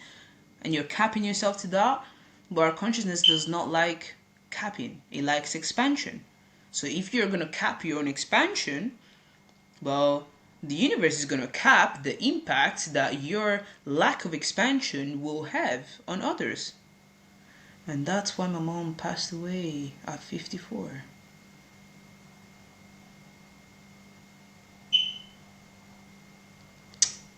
'55. 2014, I was 24. Yeah, she turned 55 on the 3rd of January. 55 is the first year of purpose, of the 2nd octave of purpose. Her purpose continued, just not in the physical, because she's been with me and she's led me here to this one day.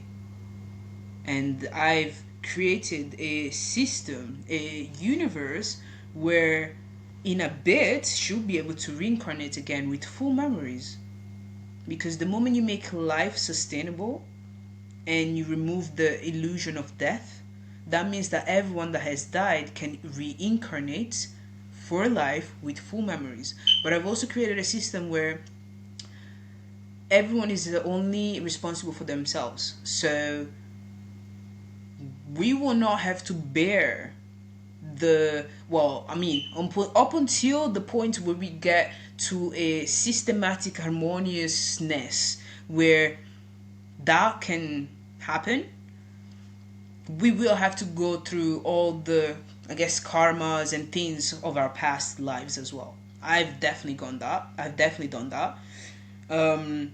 But, and I don't know if when I hit the jackpot, that's gonna be the moment where I allow everyone to be exonerated from having to go through their past lives, so that they can just focus on the past lives within this one lifetime that they've had. And past life is like yesterday. Yesterday is the past life to who I am today, basically. So to look things are like a smaller, so that you don't have to bear the impact of the whole.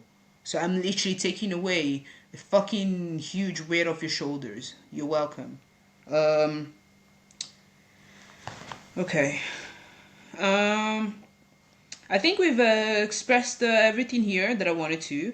Every 12 years, upgrade of what we master and massive expansion as who we are is X4.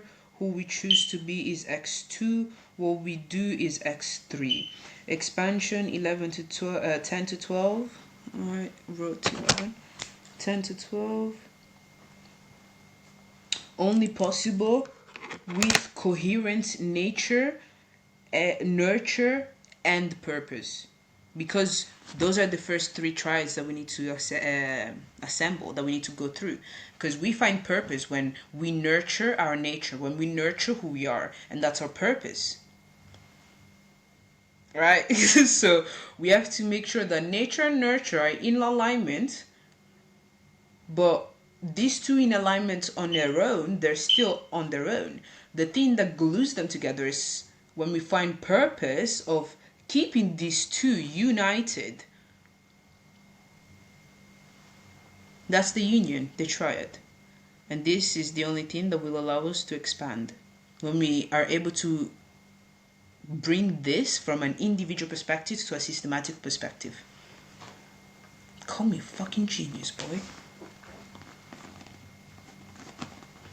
And we can close this now. How fucking beautiful is this? Like, I got the key, I got the key, I broke the code, I broke the code. It's such a blessing, it's such an honor. Oh my god, oh my god. Ooh. The intention with this is just to experience my full self, to experience the emotion of feeling achieved within myself. Okay, next. Sorry, Moonshine.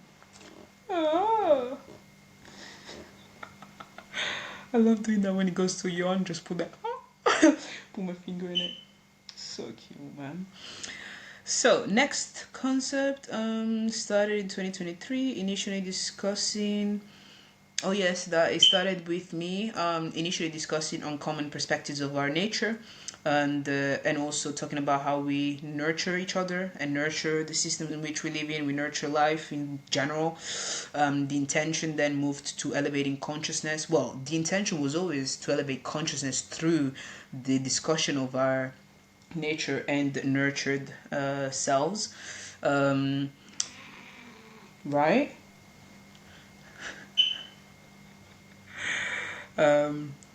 Is that hair coming out? Yeah. So important, isn't it? Through which I discovered my purpose. Well, I discovered in perception that was my purpose, but that was always my purpose. I was already living my purpose. No matter how messy it looked at first, I was already living my purpose. And that's what I'm saying to you as well. Everything that I've said, you're already living in your purpose. You just need to recognize what your purpose is and everything that doesn't align with your purpose. Throw that out. Good job, Moonjan. He knows his shit. So the residue benefit was learning my nature and master myself in the process. Yes, that was the blessing. Well, the blessing is the mastery of self through mastering The concept of purpose. This is where people are starting to zone out. I can feel that energy, and I'm gonna send that back to you. It is not mine. So wakey, wakey, bakey, bakey. Oh, talking about 400. Well, SHS and the 12 zodiacs. So just literally before this, I was like, my mind was just like going, and well, it wasn't actually going. It just sprouted this, and it was like, oh my fucking god, yes, that's what the Galactic Federation is about. That's what I want to use as a way to bring the whole system to a sovereign self. One thing that I can ground myself to guide people in terms of the roles within the company, right? Um, every role within the umbrella of SHS and 400 will be based on their zodiacs as an entry star. So we only hire Leos, and I need to decide whether I want to follow someone's sun or someone's north node, because north node is the north node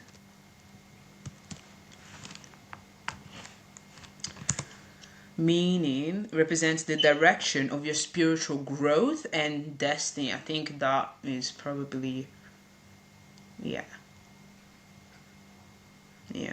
While south node symbolizes your past and comfort zone. Whereas sun is your identity.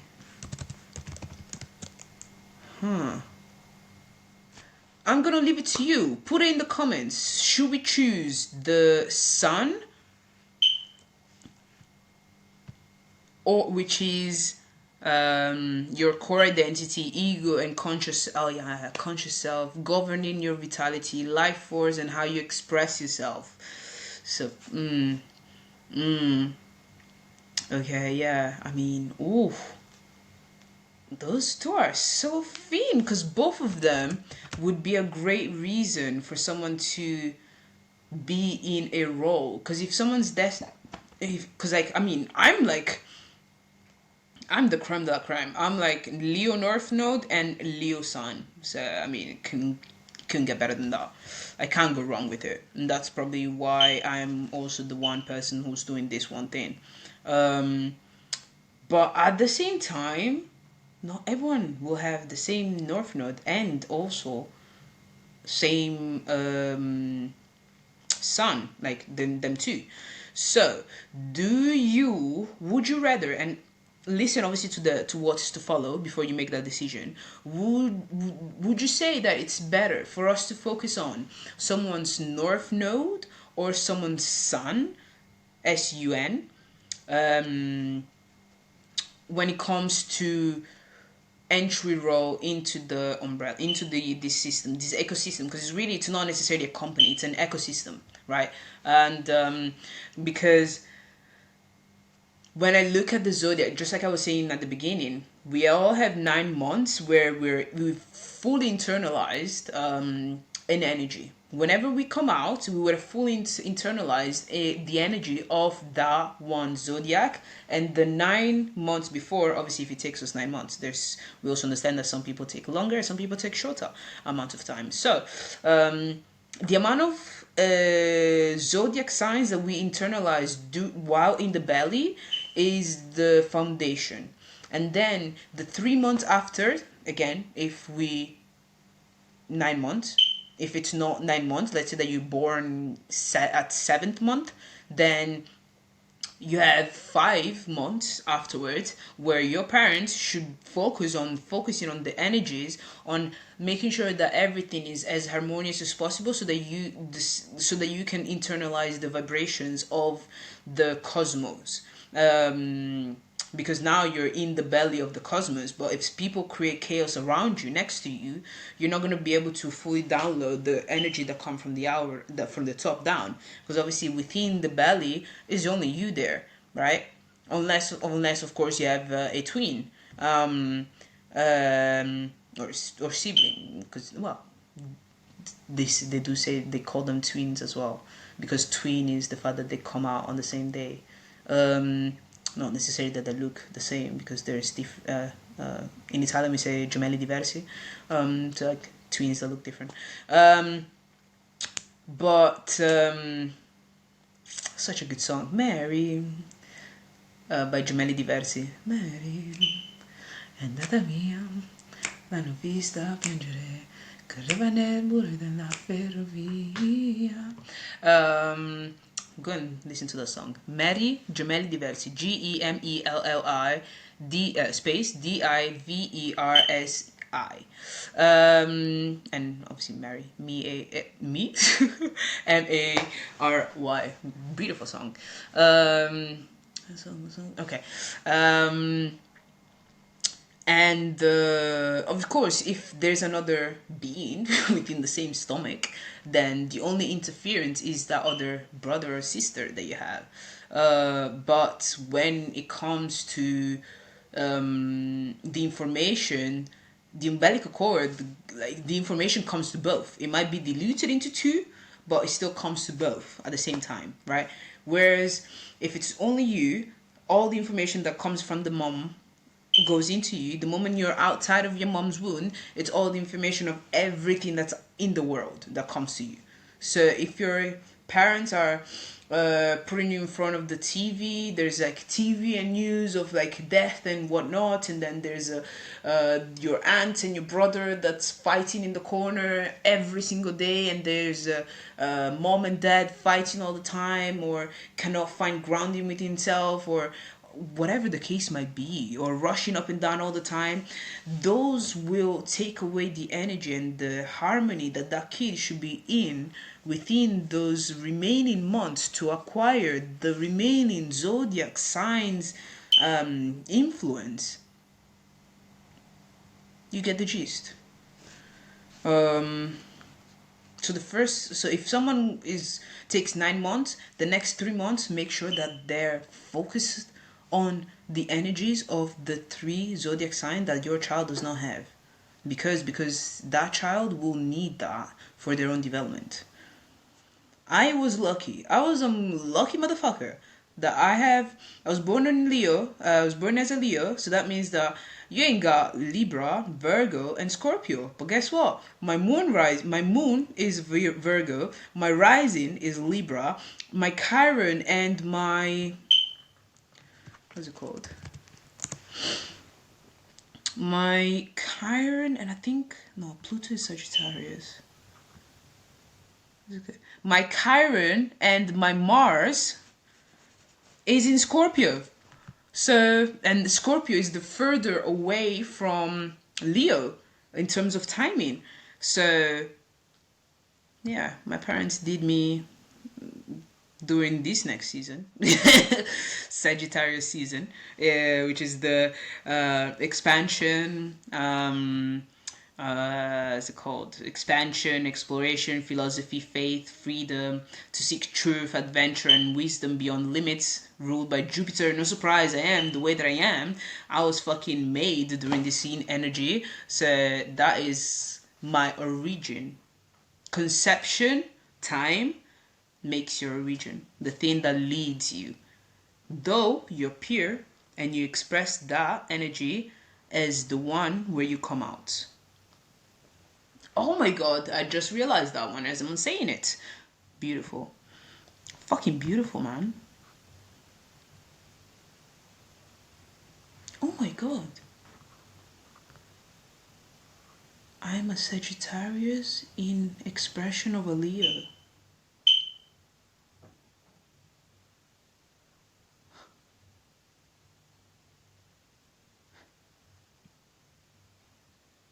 And everything between. Plus, I was a master of the zodiac by nature. I'm getting tears in my eyes.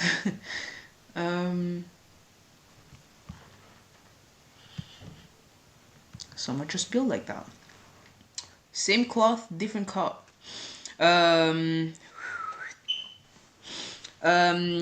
So yes, at 400 we're gonna choose based on the roles, based on the zodiac signs that one has. And if I was to just open ChatGPT and ask, "Hey Chat, what professional roles would you assign to each and every different zodiac sign?" And this is where it's not just going to be in terms of like the different roles, but also the actual ruling, like the Galactic Federation, which is going to be um, which is going to be the conscious sovereign beings group that will be leading this whole vision for however long. Will be individuals that have ascended the whole the whole zodiac, not just the zodiac sign, but they would have ascended their purpose and mastered themselves, mastered their existence. They're going to be the ones who will be part of the Galactic Federation with me in the physical, because obviously the ethereal energy is already in the air, but now it's about bringing it in the physical in terms of embodiments. We are the aliens. There's no alien coming down unless obviously we want that as an experience, and as a mass we're going to collect that. But because of the energetical impact that I have between, as I mastered the energetical system, and whereas people live in the societal system, which is like the collective, you can say that that's the collective consciousness. I am the buffer in between the collective consciousness and our consciousness. So what I say dampens what the collective consciousness is trying to manifest. So let's say that the majority of the collective consciousness says we want aliens coming down, but I say, well, we are the aliens embodied. We're not going to see aliens coming down. Just letting you know. Sorry, but that's just energy. That's just how it works. It's not personal. It's vibrational. Thank you, Transcendental to you, Tarot. I'm going to mention you later in a bit. So, sorry, while shifting. Oh yes. So only Leos will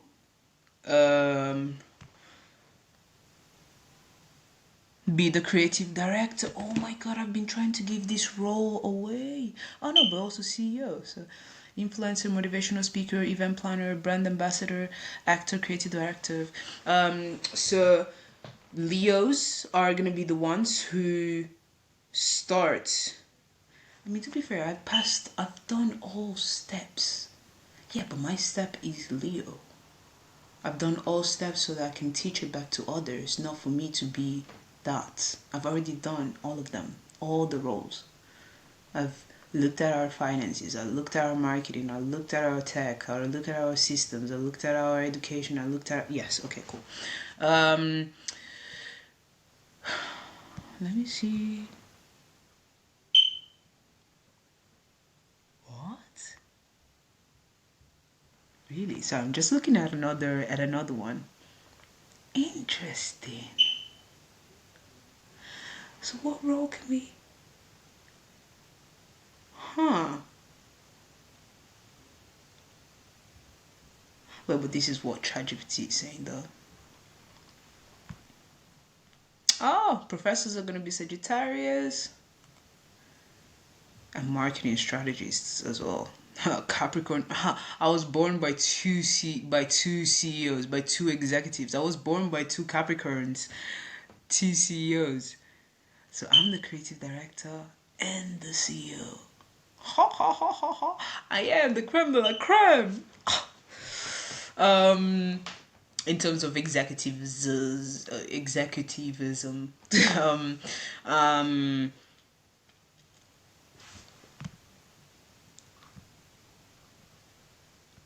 I'm like CEO on steroids, yeah. Because you have entrepreneur as Aries, but startup founder, but you don't have CEO there.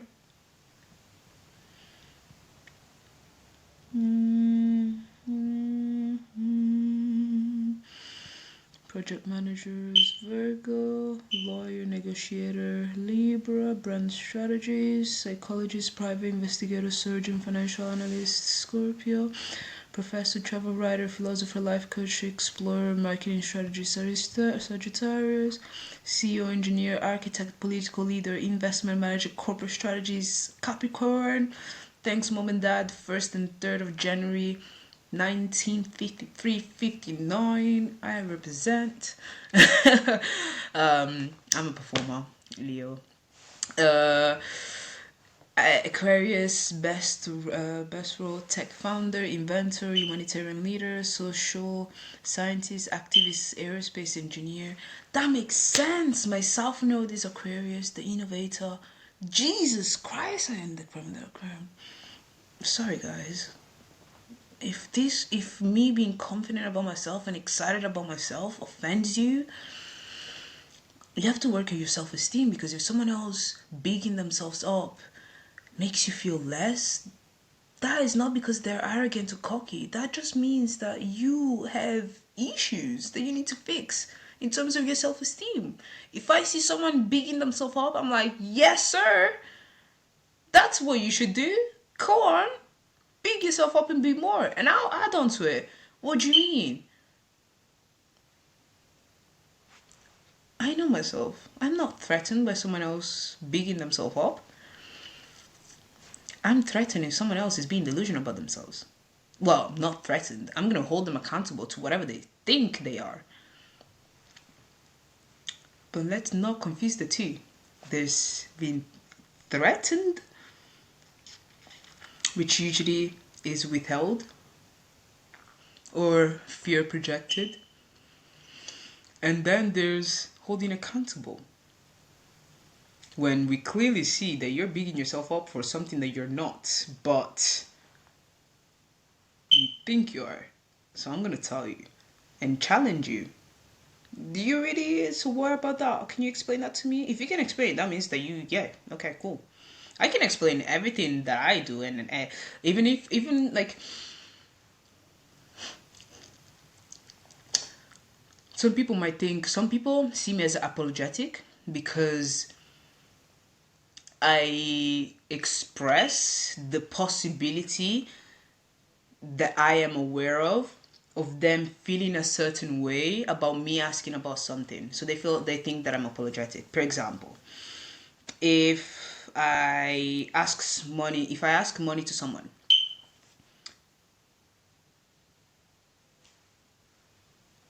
I might seem apologetic because of the way in which I'm expressing it, because I'm not just going to say, oh, can you just send me £10?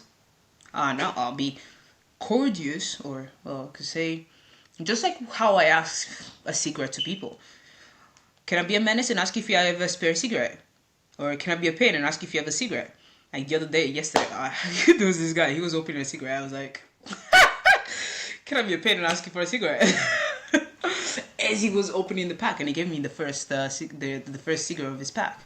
That means he didn't value the first cigarette of the pack specifically, and I'm using this as an experience to explain a concept that actually is valuable. The experience itself could be seen as nonsense, but the explanation of it and the reason as to why I'm explaining it is valuable. You see, a lot of people could see me explaining something like that as useless because they do not have the perception to actually see it for what it is. Again, it has nothing to do with me. But that same thing answers to what I was trying to say, where I might come across as apologetic just because I express what might go on in someone's mind that they might not even be aware of. Until maybe later, then they're like, actually, so I catch it beforehand.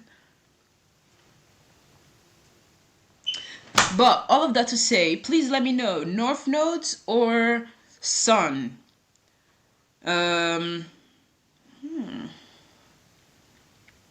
What about moon though? Wait, moon. the analyst, editor, data scientist, healthcare worker, project manager, accountant, researcher, quality control specialist. Actually, actually, we're gonna go with the moon because that's what the subconscious is. That's the grounded version because the consciousness is just about expression. Destiny, we can embody our destiny, but people can also not embody their destiny. But what your subconscious is rooted in is your essence, your soul essence. So we're gonna be using the moon of people, moon to govern one's role. Because I know my subconscious is such a fucking great quality control. And just a fucking mad hatter. Just really and truly a mad fucking hatter. And project manager, if this purpose is the project itself, then yeah, Virgo is probably the person. Virgos are those who will lead 400s. No, 400, sorry. Who will lead SHSs. Well, because we want to have an SHS in every country that manages the 400s that will be open in that country. The 400s will be the multitude. The SHS for that, there's going to be one SHS per country.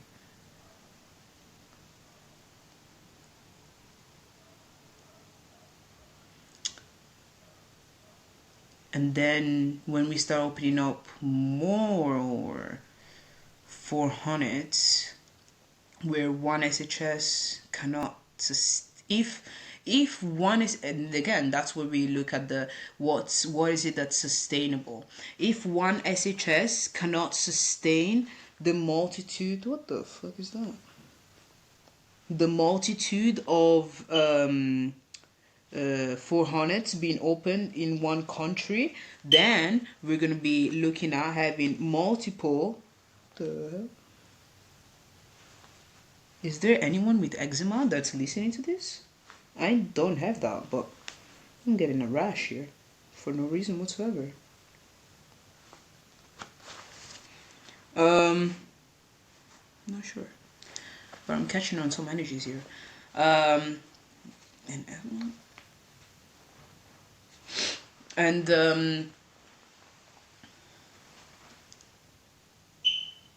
Yeah, we'll have to see what's sustainable.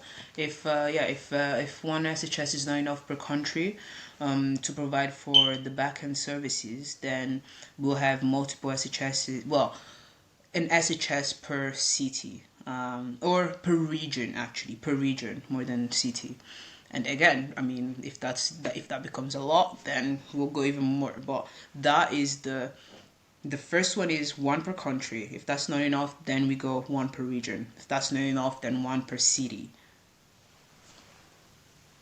I mean, that seems yes, because one per country is actually enough. We just have to widen the internal of it. We just have to have multiple teams. A team per, you see? Virgo, quality control specialist. So we're gonna have one SHS per country, and then teams based on regions, or teams, well, we don't need teams based on city, because if we're providing, for example, like there's finance umbrella, and then there's finance in London, and then finance in Manchester, and then finance in Leeds, like that is fine. Or we can have finance in, I mean, I did choose 3 cities that are already in 3 different regions, so that is beside the point. But if I was to say,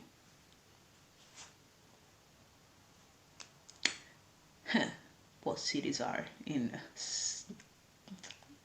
how do you call it, southeast England, southeast, yeah, because southwest you have what's it called, Wales. So for this, was it Sussex? I don't know. I'm not good like that. I'm not even British, and I did not take the test for citizenship. And really and truly, not everyone that is even a citizen knows. So I'm gonna give myself that. But you understand the point, okay? So I don't need to dive into that too much, because if not, this video becomes way too long, and we digress within the digression. Even though everything is valuable, we can hold on to some information for later stages, because now we've surpassed even the time that we had before. And really and truly, I'm gonna take this to 3 hours, because this bitch is so valuable that only those that actually get themselves here will be in, like in. So what I wanted to go through real quick now, it was I'm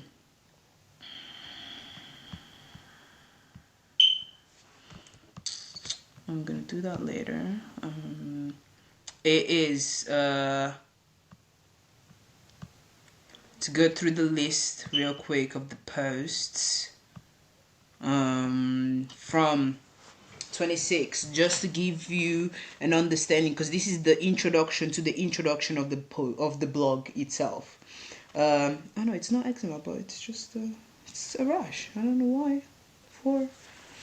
But hey, I'll look for the symbolism after this. I don't get shit like that. 17. Someone's sending me some fucking what's it called? Evil eye or something like that, probably. Well, that's as far as it gets, so thank you, I guess, for scratching for just a bit of a scratch. Okay, so whilst you go through the blog, you're gonna find yourself through a whirlwind of things, right? Now, you're probably going to be experiencing it going backwards, but at the same time, I'm going to be posting the this one, the first blog that I'm the first blog post that I'm talking about here, in one of the ones at the bottom of this one.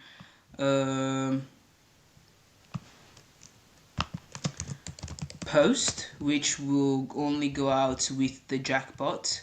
So I'm not gonna necessarily market this or talk about this video itself. I'm gonna allow gravity to do its own thing. I want to see our consciousness at its best. I'm gonna put it there on YouTube. Whatever happens, happens. Which is, you could say it's kind of scary, but really truly no, because putting that video out, it creates the energetical impact in the ethers, and then it will come through something that would give me the funds to even buy a lottery ticket, because right now my account is like minus £12. So if you're finding this video before the 21st of November, if you're finding this video before 21st of November at 6:30, and you have £20 to spare, can I be a menace and ask you for that? It's because the vision, as you can see, the vision is quite secure. The reasonings, the intentions, the purpose, the understanding, it's quite secure. It's all set. And because of the impact and the energy itself, I've already seen the vision. The timing now is only based on having the funds to actually play this ticket, because it has nothing to do with whether it's what's it called. Actually, I'm gonna post a post about this, because again, it's 2 hours and something.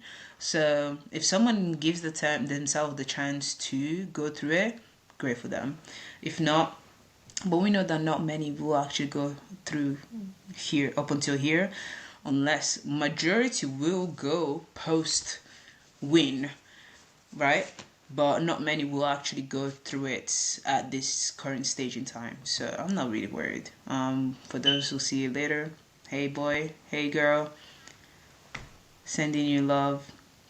You might have not been the first, but you're still looking at this, and the information is valuable no matter when you're looking at this. So but again, if you want to donate and if you want to help out, I'm not going to say no. I'm not going to turn down money, but yeah, I'll use it for, and I'll use it for something else. So maybe buy a meal to a homeless person, or I don't know,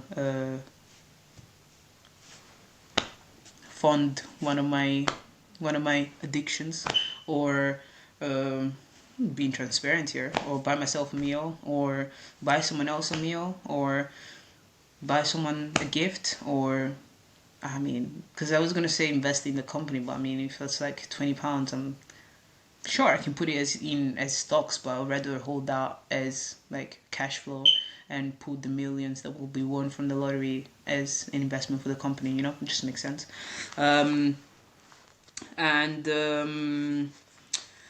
So yeah, so let me create a blog post just for this, at least to put it out there. Again, we know that not many will see it, but that's fine, because published, this will be the 702 702nd blog post published, but there is 703 posted. Sorry, 700 created, but 703 created, but as of now, 8:43 on the 20th of November, only 701 published, because there's one which is Revelation, the Systematical Revolution, which will be the one that I hold for the screenshot of the lottery jackpot, which will be the one that brings everyone in. Will be the 700. I lost myself there. I don't usually lose myself with numbers, but I lost myself there. 844. I'm gonna grab myself in that one. Okay, so I'm gonna change 701 to stop calling my Evolution Madness just because you can't keep up, which was it's the third last post.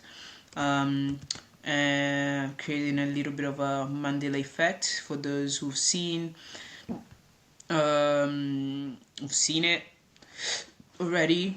We'll see on different socials 702, because the description is still there, yet the result is different now, because the post itself doesn't matter. So I'm gonna call this nature, the same way that I called this recording. Okay, I don't need to type it in just yet, but just to go through real quick the post that you'll find yourself, that's what I was doing. Okay, so I just needed to copy the link and I'm gonna use the same number. Oh my god, so after my birthday, the first post after my birthday was Lovers and Foes, welcome to my own fifth dimensionality, where I had posted actually the 8 tickets that I thought was going to win. But the energy that I had in terms of being so confident to post that out, thinking that I was going to win, was because I was going to win, just not that day, not on the 17th of August, which is completely fine. I think it was that week. It wasn't the 17th specifically, because let me see what day was the 17th. The 17th was a Sunday, so the 19th. So I didn't win on the 19th of August, but I'm going to use the exact same numbers to win now. So whoever helps out, wherever that money comes from, wherever I get £2.50 to play a lottery ticket, that's the ticket that I will be playing. And yeah, okay, so it starts from there.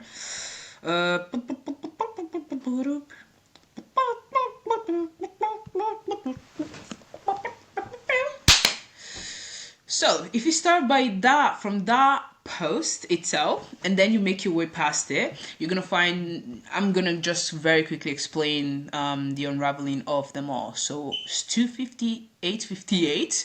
Okay, 2 minutes. Yeah, let's see if we can do it and close it at 3. If not, we'll close it at 3:03, but I cannot see the screen.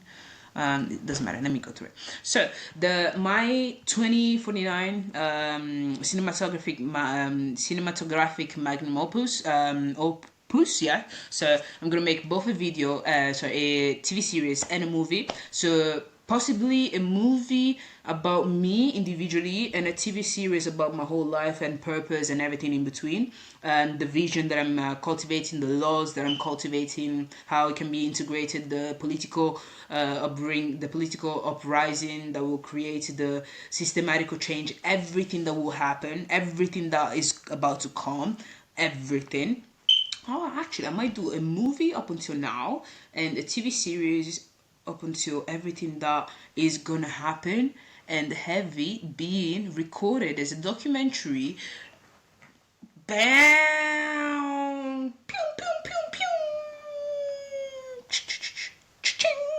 So if you're seeing this, whether you're seeing it before or after the win, the lottery jackpot, if you know friends or anyone, I mean, I tried and asked my ex, but she wasn't caring, so I don't care. Directors, what's it called? Directors. Someone liked your comment. Oh, nice. Directors, runners, producers that can create both a movie and the documentary slash TV series, because we can either do it live or we can like just record and have our team in the background. Let's say that we record material of this week, then we're gonna post that on the next Monday. So that means that we need to make sure that there's a team, there's someone editing everything, like everything on the day. Like their only job is just to edit. But at the same time, we don't want to edit too much because we do want to make sure that everything is as to be fair, I can't say this without knowing the process that goes behind. I don't know how long it takes to actually edit, so you can educate me on that. Because I can say, well, one can edit within a day what gets created on the day. Well, I mean, to be fair, if their job is like a night job and throughout the day they're not doing anything, maybe they're following the team, or maybe not even, they just get the material to be edited during the night for it to be ready for during the night, and they also have the day after where we're gonna be recording the new material. Yeah, that's, if that works, then that works as a system. If not, we'll find a better system. But anyone that can bring this about, please come through. We need you. I need you. And with the lottery, won. If you can invest the £20, trust and believe. I'm putting my name on it. Boy, I'm gonna pay you £50 back if I lose. Again, I told you the cutoff time, but if you're reading this before I play the lottery, if you don't see, how would you know if I've played or not? I mean, to be fair, I'm gonna be posting if I play and I win. If I play, I'm gonna post tomorrow. If I don't post tomorrow night, because obviously the win will be at 8:30. If I don't post anything, it's a loss or I didn't play. How will you know? Well, you'll know when I say so. But yeah, that's yeah. Or you can send an email and whatnot, something, and I can let you know actually. So at least you'll be the first one to know. There you go. My email is Susan Ndinga. So Susan Ndinga, Susan plus Ndinga, so double N in between, 18@gmail.com. Just if you're gonna be donating, send something there, an email or something, so that I'll know that it's you. and then obviously I'll know where to send the £50 if I lose. I will find it, because obviously if I'm asking money to you for to play the lottery, you might ask, well, where are you gonna find £50 to pay me back? Well, I've been living like this for the past 2 years, so don't worry, I will get the money. And plus I'm getting universal credit next month as well, so it'll be there. And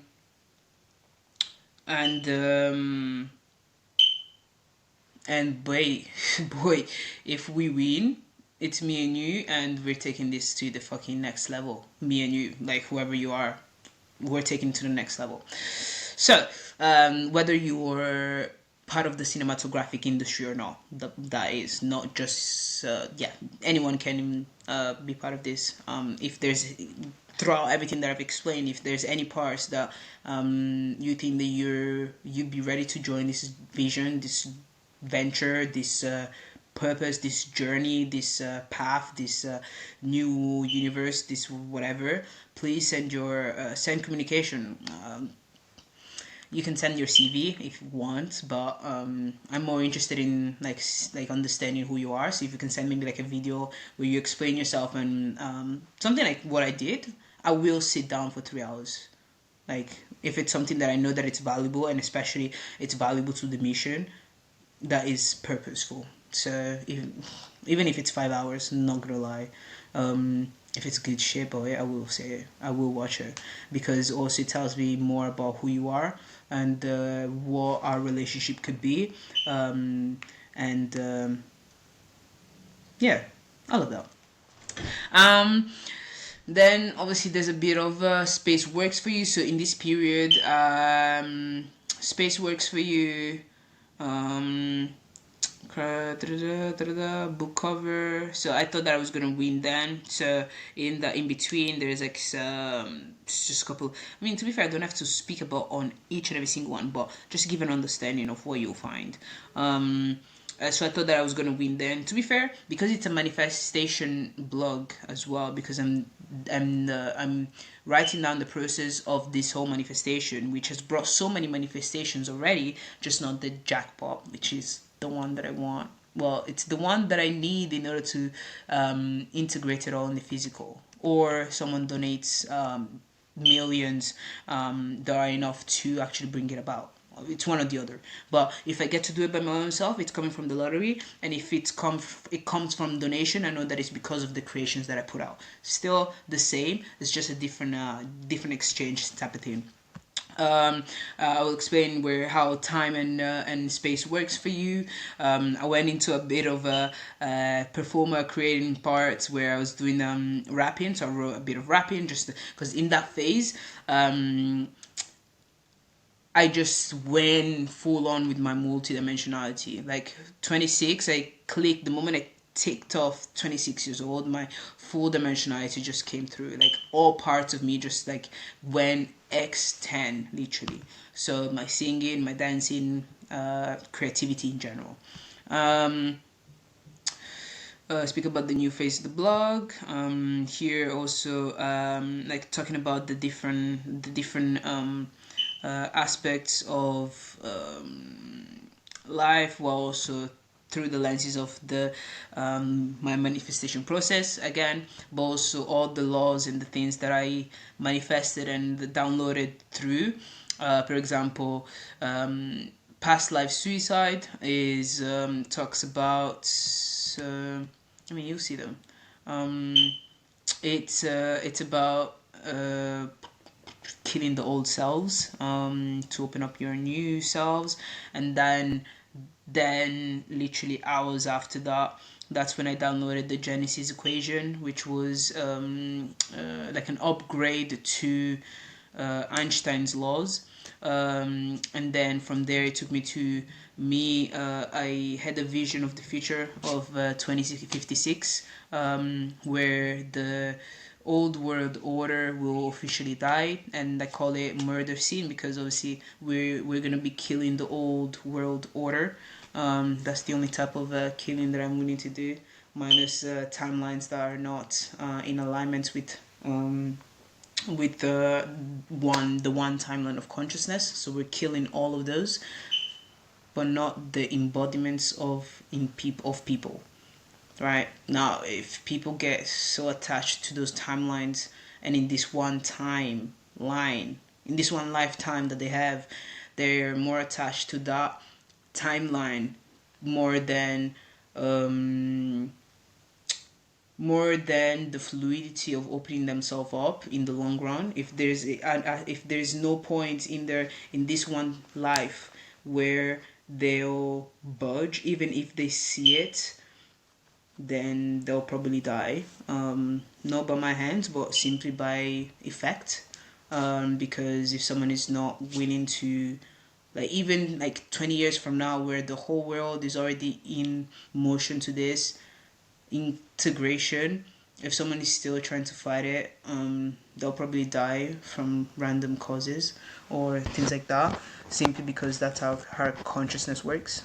If something is not in alignment, it gets taken out. And after that, just going through different perspectives. Very good, by the way, my god, which is all going to be part, because obviously even the what's it called, the picture changes, because everything will be part of and it morphs itself into, because first it's time works for you, and then it's space works for you, and then it's the trinity of time, of light, and then time and space works for you. So all of that. So me understanding how time and space works for us, with us, while also playing with the energies of life, doing my what's it called, doing my my homeless phase, where I was staying in the storage unit, where I also document the whole process, because obviously one of the things that I also want to do is to open up a homeless center. Well, not a homeless center, but a rehabilitation into society center, something like that, that helps people integrate all the notions of self back into a grounded societal system. So I'm reintegrating them, not into the old WO, but into the new world order, which is heaven on earth, because that's the universe that we're walking into. So I allowed myself to go homeless for the experience, because I knew that I was going to find a way out. I didn't know how long it was going to take, but I knew that I was going to find my way out, in one way or the other, and I did, as you can see. So here, yeah, just document everything that I was going through, and during this period I was going through, also holding accountable authorities and different levels of authorities. So I started from the micro, which was me holding accountable certain content creators, for different reasons, and also one in specific for a personal experience, because it was during my own phase leading to my multidimensionality. So the end of my 25th year, which is all about integration of the ethers. Sorry, I just heard again same sound of before. The integration of our consciousness and our purpose and all that we are even more into self. So it was a very delicate period of my life, and I had felt like I was taking advantage, because I was sharing things that this person was taking on, but at the same time did not necessarily did it doesn't matter, don't need to go in details, you'll read it out. And from there also with all the authorities, like I literally went UK authorities, Europe authorities, governmental authorities, systematical authorities. So I went from Parliament all the way to CIA, FBI, UNESCO, United Nations, and all of that. And I spoke on all the reasons as to why we cannot trust these leaders, and all the reasons, and all the things that came out of it, through the whole experience, whilst I was homeless, and also after post homelessness as well, talking about the new covenant, but also speaking about the blog itself, how to approach the blog itself, the fact that it's sort of like an escape room as well, where you can choose the path. Whatever path you choose will lead you to exactly where you need to be. And the reason, and the thing that allows you to choose a different path is whether you choose a different way of reading the content, or different blog posts at a different time. Like, you can either go backwards, you can start from the first one, which is parental. My first one was homage to mom and dad, which is a perspective to how we give credit to the fact that they allowed us to be here, because they might have received the call, but they also chose to pick up that call and chose to hold on to that call, and stay on the phone. And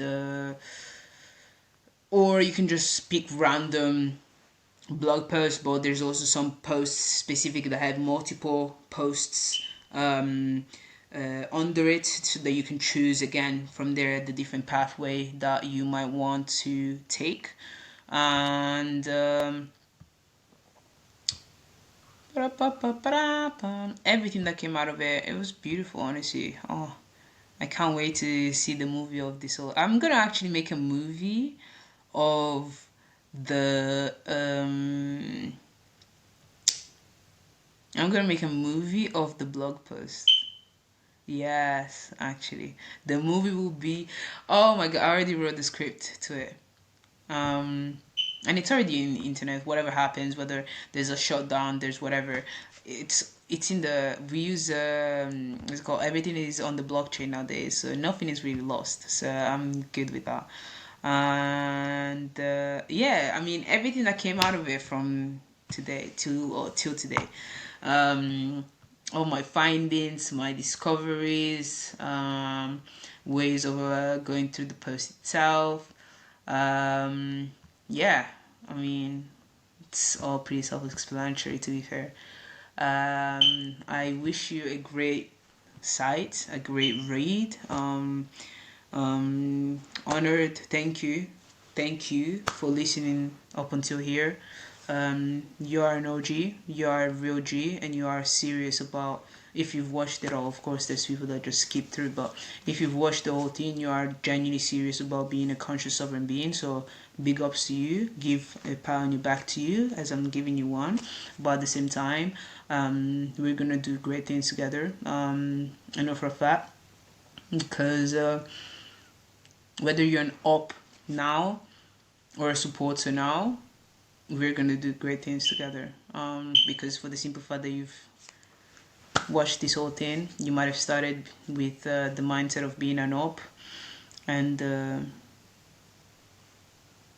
moments your subconscious will show you why being an op doesn't make sense, you'll see why it makes sense to actually, change that perspective. But hey, I'm just excited for our future. I'm excited for where we're going, for where we're headed. I'm excited for everything that's coming. I'm excited for the fact that we get to experience a better experience of life, by choice, like genuine by choice. I'm excited that we get to be a better state of consciousness, in peace, and I'm excited that we get to create that. Like, yeah. So, Lord, have mercy on those cabals, because we are coming in strong, my nigga.